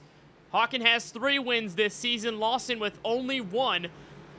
And there can be a shift of the tide if it goes down to either one of these two for the win. Jaden Porter and AJ Green have a chance to spoil the party. Remember back in Season 5, Scott Healy was in the race lead on the white flag lap and overcooked it in turn 1, fighting for the lead, which let the 3rd place car in Austin Reedy get by. Do we see the same theatrics tonight, as there are 8 cars on a 2-tire stop or less? Everyone 9th on back on 4 fresh Goodyear Eagles. This race will come down to the final 5 plus more if we get another caution from here on out. Lawson Peel and Brandon Hawken will give us the green flag, and will this be the last time we see that green flag all night long? Lawson Peel, the control car, on the 2-tire call. Green flag back in the air with 5 laps left. Owen Applin's loose, trying to keep it under control, and he does for now. And there's Jaden Porter on the inside for 2nd. Brandon Hawken is holding on the outside. They'll cross the line for 4 laps to go. Porter's loose off turn 2. Carhart on the outside wall. It's Mikey Neal. He takes nobody with him, but he is staying alive. Will that be the caution flag? There's more trouble. Adam Alshire is around. Craig Rowe is in it. Caution flag is out once more. And it appears we're headed to overtime. I think this is really going to benefit those guys who are on 2 tires, because the opportunity was there if you were on 4 to climb your way up through the pack, but I think now on a green-white checkered, there's just not going to be enough. Let's get a look at what happened with Mikey Neal off turn 2. He was one of those drivers that took 4 fresh Goodyear Eagles, so not entirely a different call than most of the field, but cold tires do get you at some point, Francisco, and it's just a slight loose moment for Neal, overcorrects into the outside wall. But that's not where the problem is. It's where Adam Alshire sits right in front, goes spinning hard into the outside wall, and catches several others with him. That is the trigger for the yellow flag. Yeah, I didn't quite catch how the 91 got into the spin there, going towards the outside. So we'll get a look here and see how that resulted for Adam Alshire to go into across the track like that. So right here, this is where the incident with Mikey Neal happens. You see him up against the wall. For the most part, stays out of everyone's way, but looks like Alshire just gets loose, trying to avoid it. Makes contact with Curtis Kelly, and then right there, boom, the 24 Craig Rowe gets into the 91 of Alshire. It's a nasty hit from Mikey Neal, who picked up a top 10 at 1.5 miles earlier on this season at Chicagoland. Did pretty well for himself at Charlotte as well, our last race of the season. But now we are under pressure with a restart inside 3 laps to go, and this one from Atlanta will be settled in 4 wide overtime. Several cars taking 2 tires on the recent stop. One of them is our in-race reporter, AJ Green. AJ, you got a copy? I got a copy. All right, well, this one is going down to the end on a green-white checkered restart. You're in 4th on a 2-tire call. Take us through why you took the 2-tire call in the first place. To try to get track position. It sucks that other people took 2. I was hoping maybe I could get a front row spot. But I didn't. But hopefully this strategy works. I got really loose off 2, and I'm hoping I can keep it under control and maybe get a run off 2 to set me up to pass Porter. You've got Lawson Peel and Brandon Hawken, 2 of the fastest cars all night long in front of you. It looks like you and Porter are the drivers to spoil the party, if you will. What are you going to try to do here on this next restart to change up the game? Well, get a good restart, first thing. I've not been doing too great on that. And then I just send it, I guess. Send it. I like it. I like that message. AJ, best of luck on the green-white checkered restart this time. Thank you. AJ sits 4th place on the outside of row 2. There's Lawson Peel, who's in control of the race. with Brandon Hawken on the outside. Same front row as the last restart. Same for the guys behind them, as the crash with Mikey Neal, Adam Alashire, and Craig Rowe will most likely take them out of contention for tonight's race. Our first attempt at overtime, the rules are as follows. If we get this restart and a caution comes out before the white flag is thrown, we'll do it all over again. But if the white flag is taken by the race leader, iRacing will say, have at it for the race win. Peel and Hawken to the Geico restart zone, and it's a solid jump from the Mississippi native. Brandon Hawken is having to shut down Jaden Porter on the bottom end in turn 1 as the battle for third heats up, and Peel takes over the race lead. That was a good enough launch for Hawken, though, because now he's within striking distance. All he has to do is get a good enough run, and he has a chance. Oh, Lance Hill goes spinning. Lance Hill to the inside of the racetrack. And he's no under caution. the racing line. Now they throw the yellow. Second overtime attempt upcoming. Oh, boy. This is quickly becoming a race of attrition here towards the end, and I'll think it's almost in a crucial way. Kenneth, Kyle Benson's recovered up to 5th on those 4 tires, so don't rule out the 38 quite yet in this race. Get a look at the replay. He was right behind the trouble car, Lance Hill, in that bright orange and white Chevrolet. He's on the inside running 5th. And it looked like, Keelan, it's the same phenomenon as what happened with Mikey Neal. Actually, it looked like there might have been some help there from the pole sitter, Eric Schaefer. Yeah, it might have been some shades of Auto Club from earlier this year, Kenneth. And that's what gave Lance Hill a hefty penalty. He missed the bulk of this season trying to avoid the end-of-line penalty and the probation given to him by league admins after the incident. But yeah, it looked like minimal contact from Schaefer to Lance Hill. That's only going to boil up the tempers further between those two. Two guys who have not liked each other this season. And yeah, you mentioned the end-of-line penalty, and it came with Schaefer. There's Lance Hill just staying out for what it's worth, what he can gain at the end of this one. Lots of damage to his car. Doesn't appear like there's tolling damage, so the suspension is probably okay, but as for the rest of the race car, lots of aerodynamic damage. And that's something that we mentioned to some of the drivers and talked within ourselves about with the newest iRacing build 2025 Season 1, is the fact that, you know, there is a lot more to go with the aerodynamic damage you can pick up on these race cars, along with the fact that if you do get hard enough damage, the pit crew will not fix the car and you'll be toast and you'll have to DNF and call it quits for the race. So for Lance Hill, I mean, he's still going to be able to be on the track, but given the slowness of the race car with all that aerodynamic damage, he will lose some spots or just will stay where he's at for what it's worth. We're going to head into our second attempt at 4 wide overtime. And just a reminder that if you have not signed up for iRacing but you want to get a bit of the action, it is the best time to do so now. It is the iRacing holiday sale that goes on through January 25th. And you can get 50% off new iRacing memberships. If you want to join one of the biggest motorsport sims in the world, you can join iRacing.com/holiday-sale to get in on the action. Again, 50% off new iRacing memberships through January 25th. That's right before the Rolex 24 weekend at Daytona in real life, as we'll double them up for a green flag restart. Second attempt at overtime. Francisco, what do you expect here? More chaos. Why not? Keelan, same boat? I think I'd like to see him race it out, because Hawken has had an answer for Peel going into turn 3 on both of these restarts. Just hasn't been able to get the position yet because we keep having incidents behind. So I'd like to see this one raced out. But, you know, if we get a yellow and maybe Kyle Benson's up there in 3rd, I mean, I'd be curious to see how those 3 can race each other out for the rest of this thing. I don't know. I think Benson's in a good spot back there in 5th, though.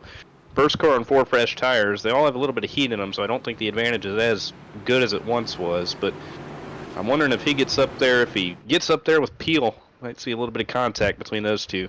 This is the first time at a 1.5-mile track that we see 4 wide overtime. All of the other races have found restarts within 10 to 12 laps to go, but never this short of a restart. It's 2 laps this time by on our second attempt.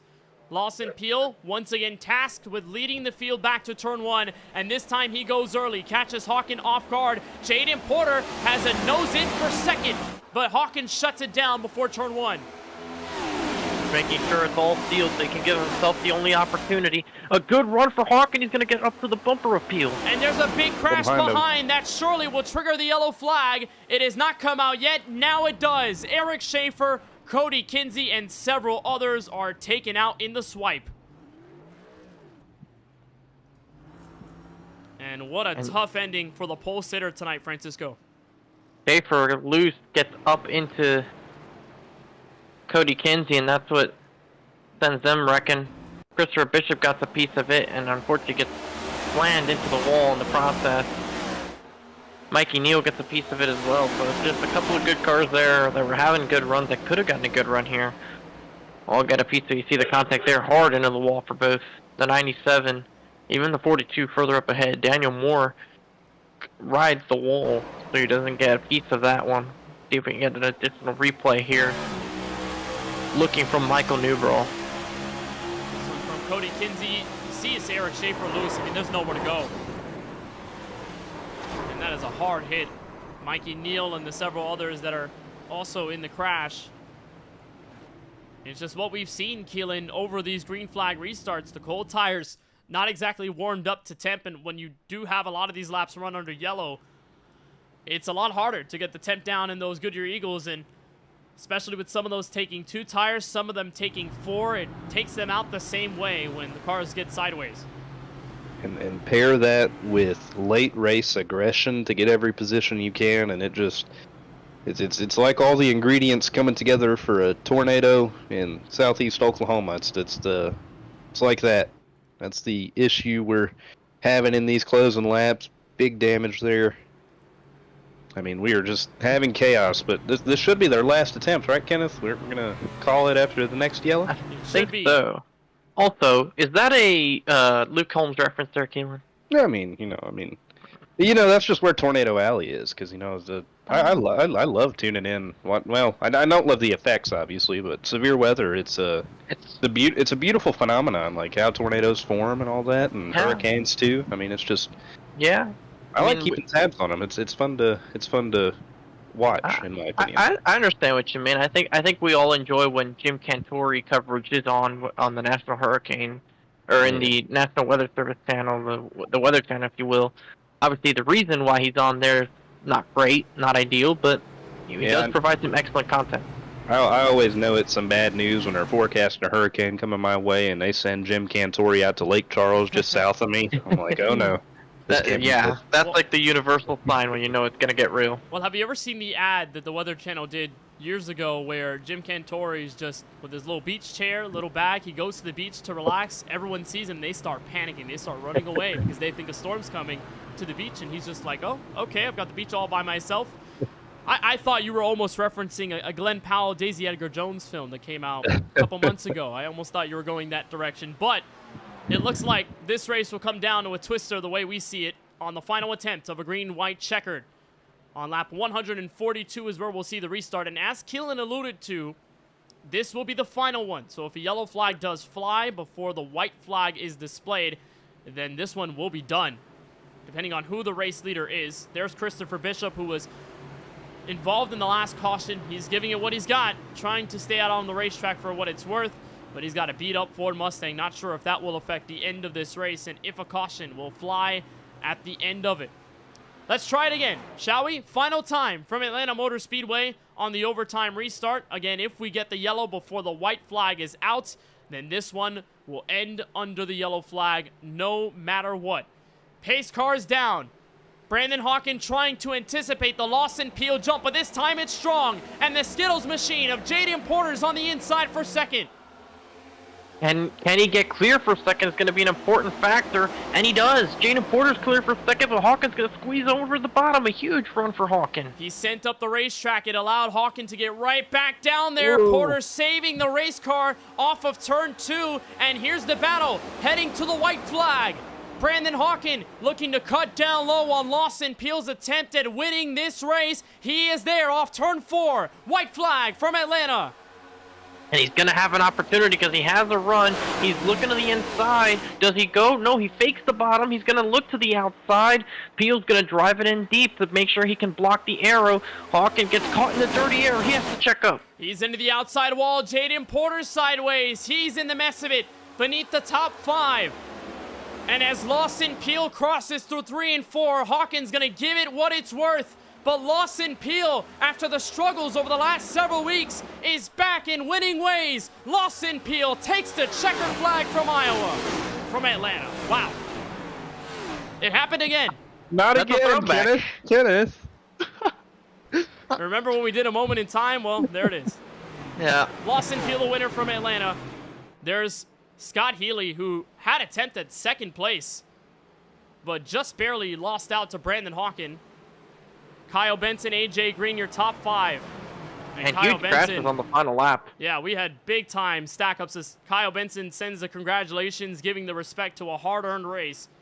And Kyle, with the 4 fresh tires, only could get up to 4th with the green flag restarts. But as I butcher the white flag call for the 2nd straight time at Atlanta, Lawson Peel takes the checkered flag for the first time since Las Vegas. And it's the first time he wins this season under overtime rules. Lawson Peel, for the 2nd time in 2024, visits Paul's Setup Shop, Victory Lane. I told you pre-race, Kenneth, this is going to be the opportunity for Peel to turn his momentum around, because it has been a trivial last few weeks with mistakes, but he kept it relatively mistake-free. Kind of got bailed out by that late caution with the 2 Craigs, but he took advantage of it. You know, I said I wasn't gonna say anything in the in the race. I thought I was gonna mention it. I didn't. I thought okay, I'll just mention it during Darlington or something. But no, I think you took care of that for me. Never learned. I never learned. Lawson Peel, the winner tonight. After 143 laps, we go 9 laps over the scheduled distance. Took a while to settle it. Almost looked like a caution would fly before Lawson Peel and Brandon Hawken got the checkered flag, but nonetheless, that's how it goes.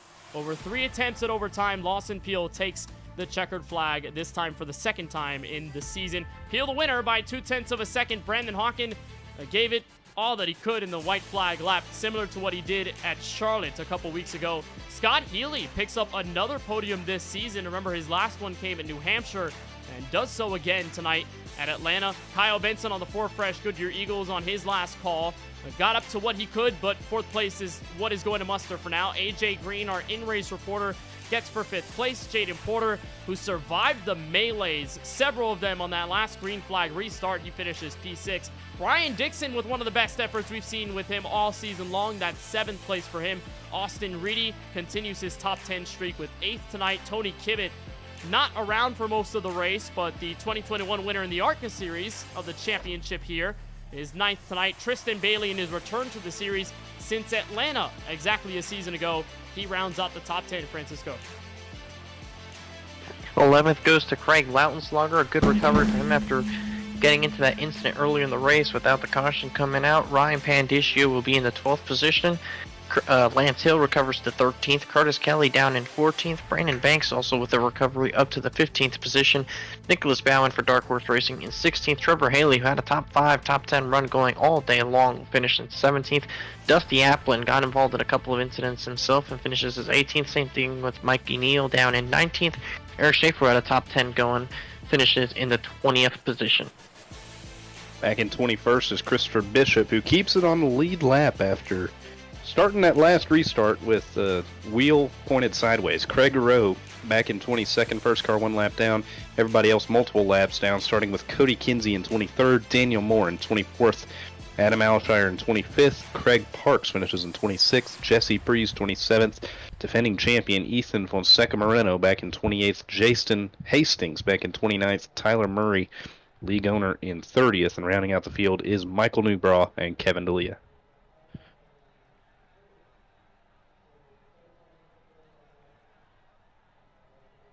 31st and 32nd, Michael Newbraw, Kevin D'Elia taken out early in the race. 31st will go to Michael Newbraw, our pre-race reporter, and rounding out our 32-car field here tonight will be the 53 of Kevin D'Elia.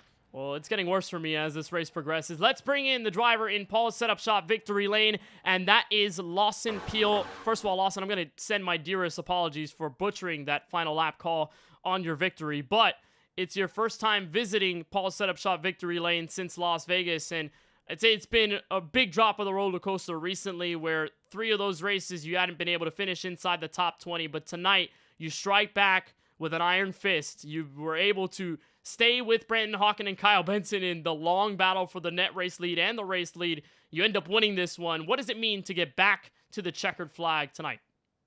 Yeah, it feels good. I was disappointed there as we were kind of riding around before that that caution with 7 or 8 to go, because we're not going to get golden opportunities like that to beat Hawken every week, and Kyle and I both had one, and I kind of took it away from both of us there with that mistake. So I was kind of disappointed with myself about that, and apologies to him. I was obviously, he was coming with a run, and I was trying to watch my mirror and kind of squeeze into that hole before he got there, and I just kind of got caught mirror watching more than I was focusing on where I was at relative to Kyle, and left reared him a little bit. So I hated that happen, and then kind of just got handed a gift there with that caution under 10 to go, and thought, if Hawken took 4, I could take rights and just try to gamble and beat him that way. And he ended up doing the same thing, but was able to beat him out of the pits, which was just another huge gift and a huge bonus. And just try not to spin the tires on the restarts there, which is, harder said than done. So, or easier said than done, excuse me. So yeah, after the last few, doing that at New Hampshire and missing the shift, and then missing the box at Charlotte, just a couple of mistakes, and so it feels good to kind of bounce back from that. And with Hawken showing up week in and week out, the wins are going to be a lot harder to come by. So got to capitalize when we can get them, and really glad to come away with this. That was a lot of fun. Just love the way this track drives, so that was a lot of fun. And going into the last several laps of the race, it looked like this one was in Brandon Hawken's hands. You made the slight contact with Kyle Benson. You both saved the race car, but at the cost of the time lost to Hawken up the road. When that caution came out, what were your immediate emotions and thoughts about how you could get yourself back in the race like you did? Well, I honestly wasn't even expecting it to come out. I wasn't thinking about it, what I would do if it did. So just kind of made a split-second decision to take 2, and I knew we were going to have opportunities there. I didn't expect to get out in front of him if he took 2. I thought maybe he would take 4, and I could just get the lead and try to hold on to it. But once I had the lead, I knew I just had to fight like hell to keep it. And he got one really good run through 1 and 2. He was getting a good run through 1 and 2 on me every time there. And so I was just trying to defend that. And he got, I think, the second green white checkered. He was probably going to get me there if that caution didn't happen. So again, there was some luck involved and kind of things going my way, and I kind of got handed a little bit of a break there after, I kind of wiped out Benson and my chances. It would have been nice to have just kind of raced that out, because I think that, like I said, we had a really good opportunity to just beat him straight up on long green flag run there. So, and that does not happen every week. It's just really hard to beat Hawken. And, I like him a lot, and teammates with him over at Nexus, and he's just so good. But I wanted, if I couldn't win, I wanted to see Kyle win. No offense to him, and so I was just disappointed. I just made that mistake and just handed it to him. Is what I was sitting there riding around, kind of stewing over. Just that caution helped us out. So you get back into it, and for the second time at a 1.5 miler, it's a Lawson Peel win, 2 on the season now. And with the way it's gone so far, I'd say it's been a surprise to many about how you've performed, how guys like Moreno have performed, and other guys, what's happened over the course of the season in parity and competition. How much momentum does this give you now that we've got Indianapolis next up on the calendar and 2025 still ahead of us? Yeah, I mean, I was really thinking, man, I'm glad I got that win at Las Vegas, because, with Hawkins starting to show up, and, he's going to win the majority of the races. So it's just going to be really hard to get wins. And so anytime we can get one, I think it's going to be they're going to be a lot harder to come by now. So that's, hopefully turning that momentum around, that bad juju I've had the last 3 or 4 races. So glad to kind of shake that off. And it's nice to be able to just feel like I could have beat them straight up tonight, because week in and week out, there's just a lot of places we're not going to be able to. So Kyle was really fast, and that 3-horse battle there was just tons of fun. We were just duking it out, and the tires were going, and the pace falls off. It's just a great conditions for racing there. Great racing. Second win as well here at Atlanta Motor Speedway. So there's a lot to be said about your performance here at this specific type of track with the next-gen cars. Now that we go into Indianapolis 1 week from tonight, and as you wrap up this win from Atlanta Motor Speedway, anybody in particular that you want to thank for tonight's finish? Yeah, thanks to you and Keelan and Francisco at KBueno Racing Network. Thanks to Tyler Murray and everybody that helps him out. Paul Setup Shop, all my Drinking Bros teammates. Thanks to Joe Sanchez for doing my paint, TJ's team for sponsoring the league, and just appreciate everybody that watched tonight. Well, Lawson, we appreciate the time. It's good to see you back in the booth again. Congratulations on your second win of the season, and hope to see you and the rest of the field take on Indianapolis. That'll be a lot of fun next week. Yep, much appreciated. That's Lawson Peel, who comes away with second place, or first place. Wow, it's been a rough one. Brandon Hawken, back in second place, is joined by Francisco Bacalhau after a hard-fought last end to the race. Well, Brandon, it's another time I get to talk to you on a P2 finish. You were the dominant car of the day if you had to pick one, just because of the most laps led, but it was obviously a tight battle between yourself, Kyle Benson, and Lawson Peel. What more did you need to be able to come away with the race win? Yeah, I think just a faster final pit stop. I'm not sure what happened there. I felt like after they dropped the jack, there was like this delay before before they let me go, and then I think that was probably the difference with all the I think it would have been easier to hold on to the lead than it would have been to try and pass, because I had I think four or so restarts there at the end, and it's just super hard to do anything in 2 laps. But I had a really fun race. The second run there, but burned off my tires a little bit, got a little bit too overconfident with the grip levels, and burned off the rears. But we had a fantastic battle there with Lawson and Kyle, Jaden, and Eric there at the start too. And it was just 3 or 4 of us there the entire race, battling back and forth. And I felt pretty good coming out of that final stop. I didn't want to pit with the other 2, because I was thinking hopefully I'd gain that time back on entry just by being by myself, and I ended up with it was only a lap fresher tires, but I feel like I had a slight bit of an advantage, and I was just hoping they burn their stuff up, battling each other, and then once I got to the almost to the outside of Lawson, I think he went to block, and then but he wasn't quite clear of Kyle, so they got together, and that just kind of opened the seas for me, and so I was just hoping there was no caution there at the end, but it happened, and just couldn't get it done. But really good win from Lawson, and just come so close the last 3 or so races, and but just not quite. I mean, it was still a great effort from yourself, Brandon. I know you wanted to get that win, but you keep on putting these fantastic performances and these consistent top 2 finishes that are really going to help your point situation, that even if you, for whatever reason at this point, don't make the start requirement, you're basically going to be in on the points, as we now have the updated points here from Tyler Murray. I am pleased to inform you that you've moved up into 7th in the points, now just a handful of points behind a trio of AJ Green, Lawson Peel, and Eric Safer. So you keep moving up in the standings, and soon enough you could be top 5 in points. That's good. Hopefully I'll aim for that top 5, and hopefully continue to run like I've been running, and stay away from the accidents, and have some good clean races coming up. And I'm not sure. I think I'll be able to make at least.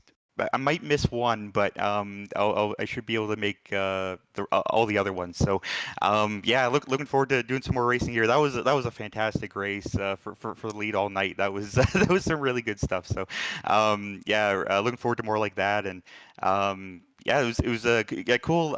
It wasn't quite multi-lane, but it was you weren't just locked to one lane, which was really nice, and made for some really good racing. So hopefully get some more like that. That was a lot of fun, and looking forward to the next ones. Yeah, and we'll give you the opportunity to give the shout out to everybody who helps make this possible for you and your team. Oh yeah, of course. Yeah, you guys on the broadcast as always. Love watching these back. You guys do a great job. Everybody at 4 Wide, Tyler, everybody who makes this possible.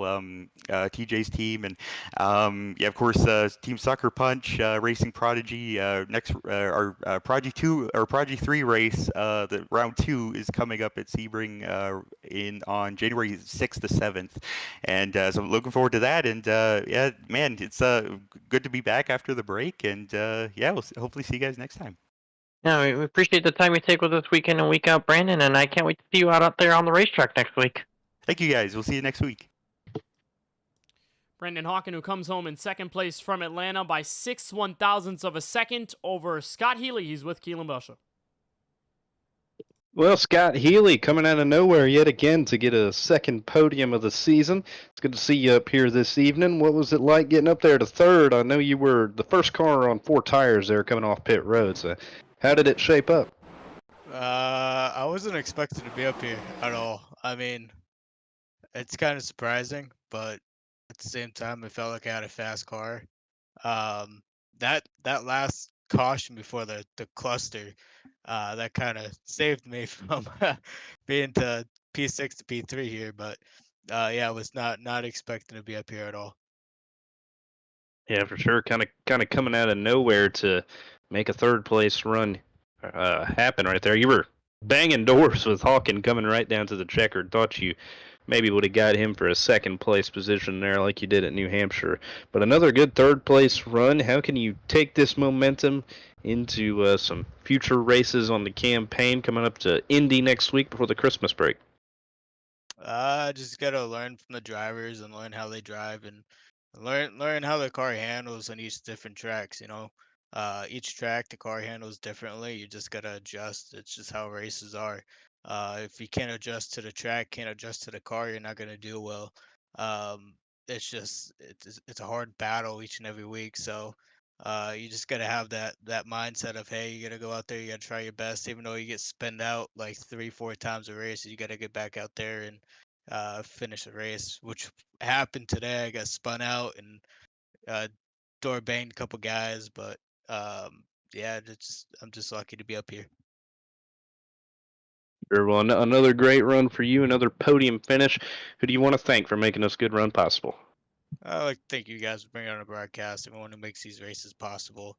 My teammate, Team Conti, friends, family, everyone who watches, everyone who drives, everyone who puts the efforts in, and yeah, that's about it. Well, thank you for joining us this evening, Scott, and we hope to see you next week at Indianapolis. Appreciate it. Have a good night. Scott Healy, who comes home in third. Again, that close finish with Brandon Hawken for second. And Healy, despite all of the adversity tonight, still was able to rebound with those overtime attempts and ends up with a podium finish tonight from Hampton, Georgia. Really close at the end, guys, but Francisco, it is Lawson Peel taking the win for the second time this season. We questioned when would it be till we saw Peel in victory lane again. The answer, tonight. Yeah, tonight, another 1.5 mile racetrack, much like the Las Vegas Motor Speedway, and we've come to see this out of Lawson Peel. When we show up to these 1.5 miles, he's definitely going to be someone to contend with for the race win, and once again gets another 1.5 mile win. I believe last season he had around 3 or 4 of those, and is already working his way to 2 this season, with plenty of 1.5 miles still yet to come on our schedule between now and the end of the regular season. Get a look at that, and you'll see that we have Indianapolis next week, which we'll have Keelan and I there out on the racetrack. That'll be fun, and we'll have Keelan back in on the racetrack at the Talladega Super Speedway to start the 2025 calendar year. Then we work our way to the Darlington Raceway, Kansas, a couple of intermediate racetracks there, and then our All-Star break at Las Vegas. And don't you worry, Kenneth, if you read that schedule correctly, it says that Iowa is after the All-Star race, not tonight. Yep, it'll be Iowa then on February 12th under the daylights in Newton.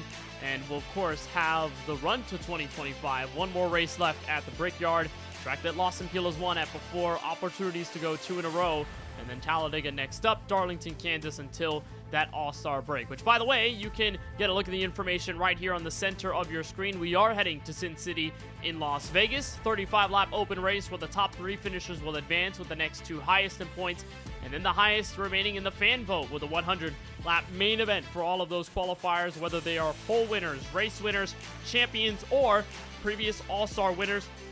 They will qualify into the field in that 100-lap main event. If you want to vote for the fan vote and get your favorite driver in, you can go to 4wideracing.com or visit 4WR Racing on X and get the link there to get your fan vote in. That race is on Wednesday, January 29th, 2025. And another reminder that if you are looking to become a new member of the iRacing family, during the holiday sale, you can get 50% off all new memberships on the biggest sim in the world through January 5th. That is iRacing.com/holiday-sale to get in on the action.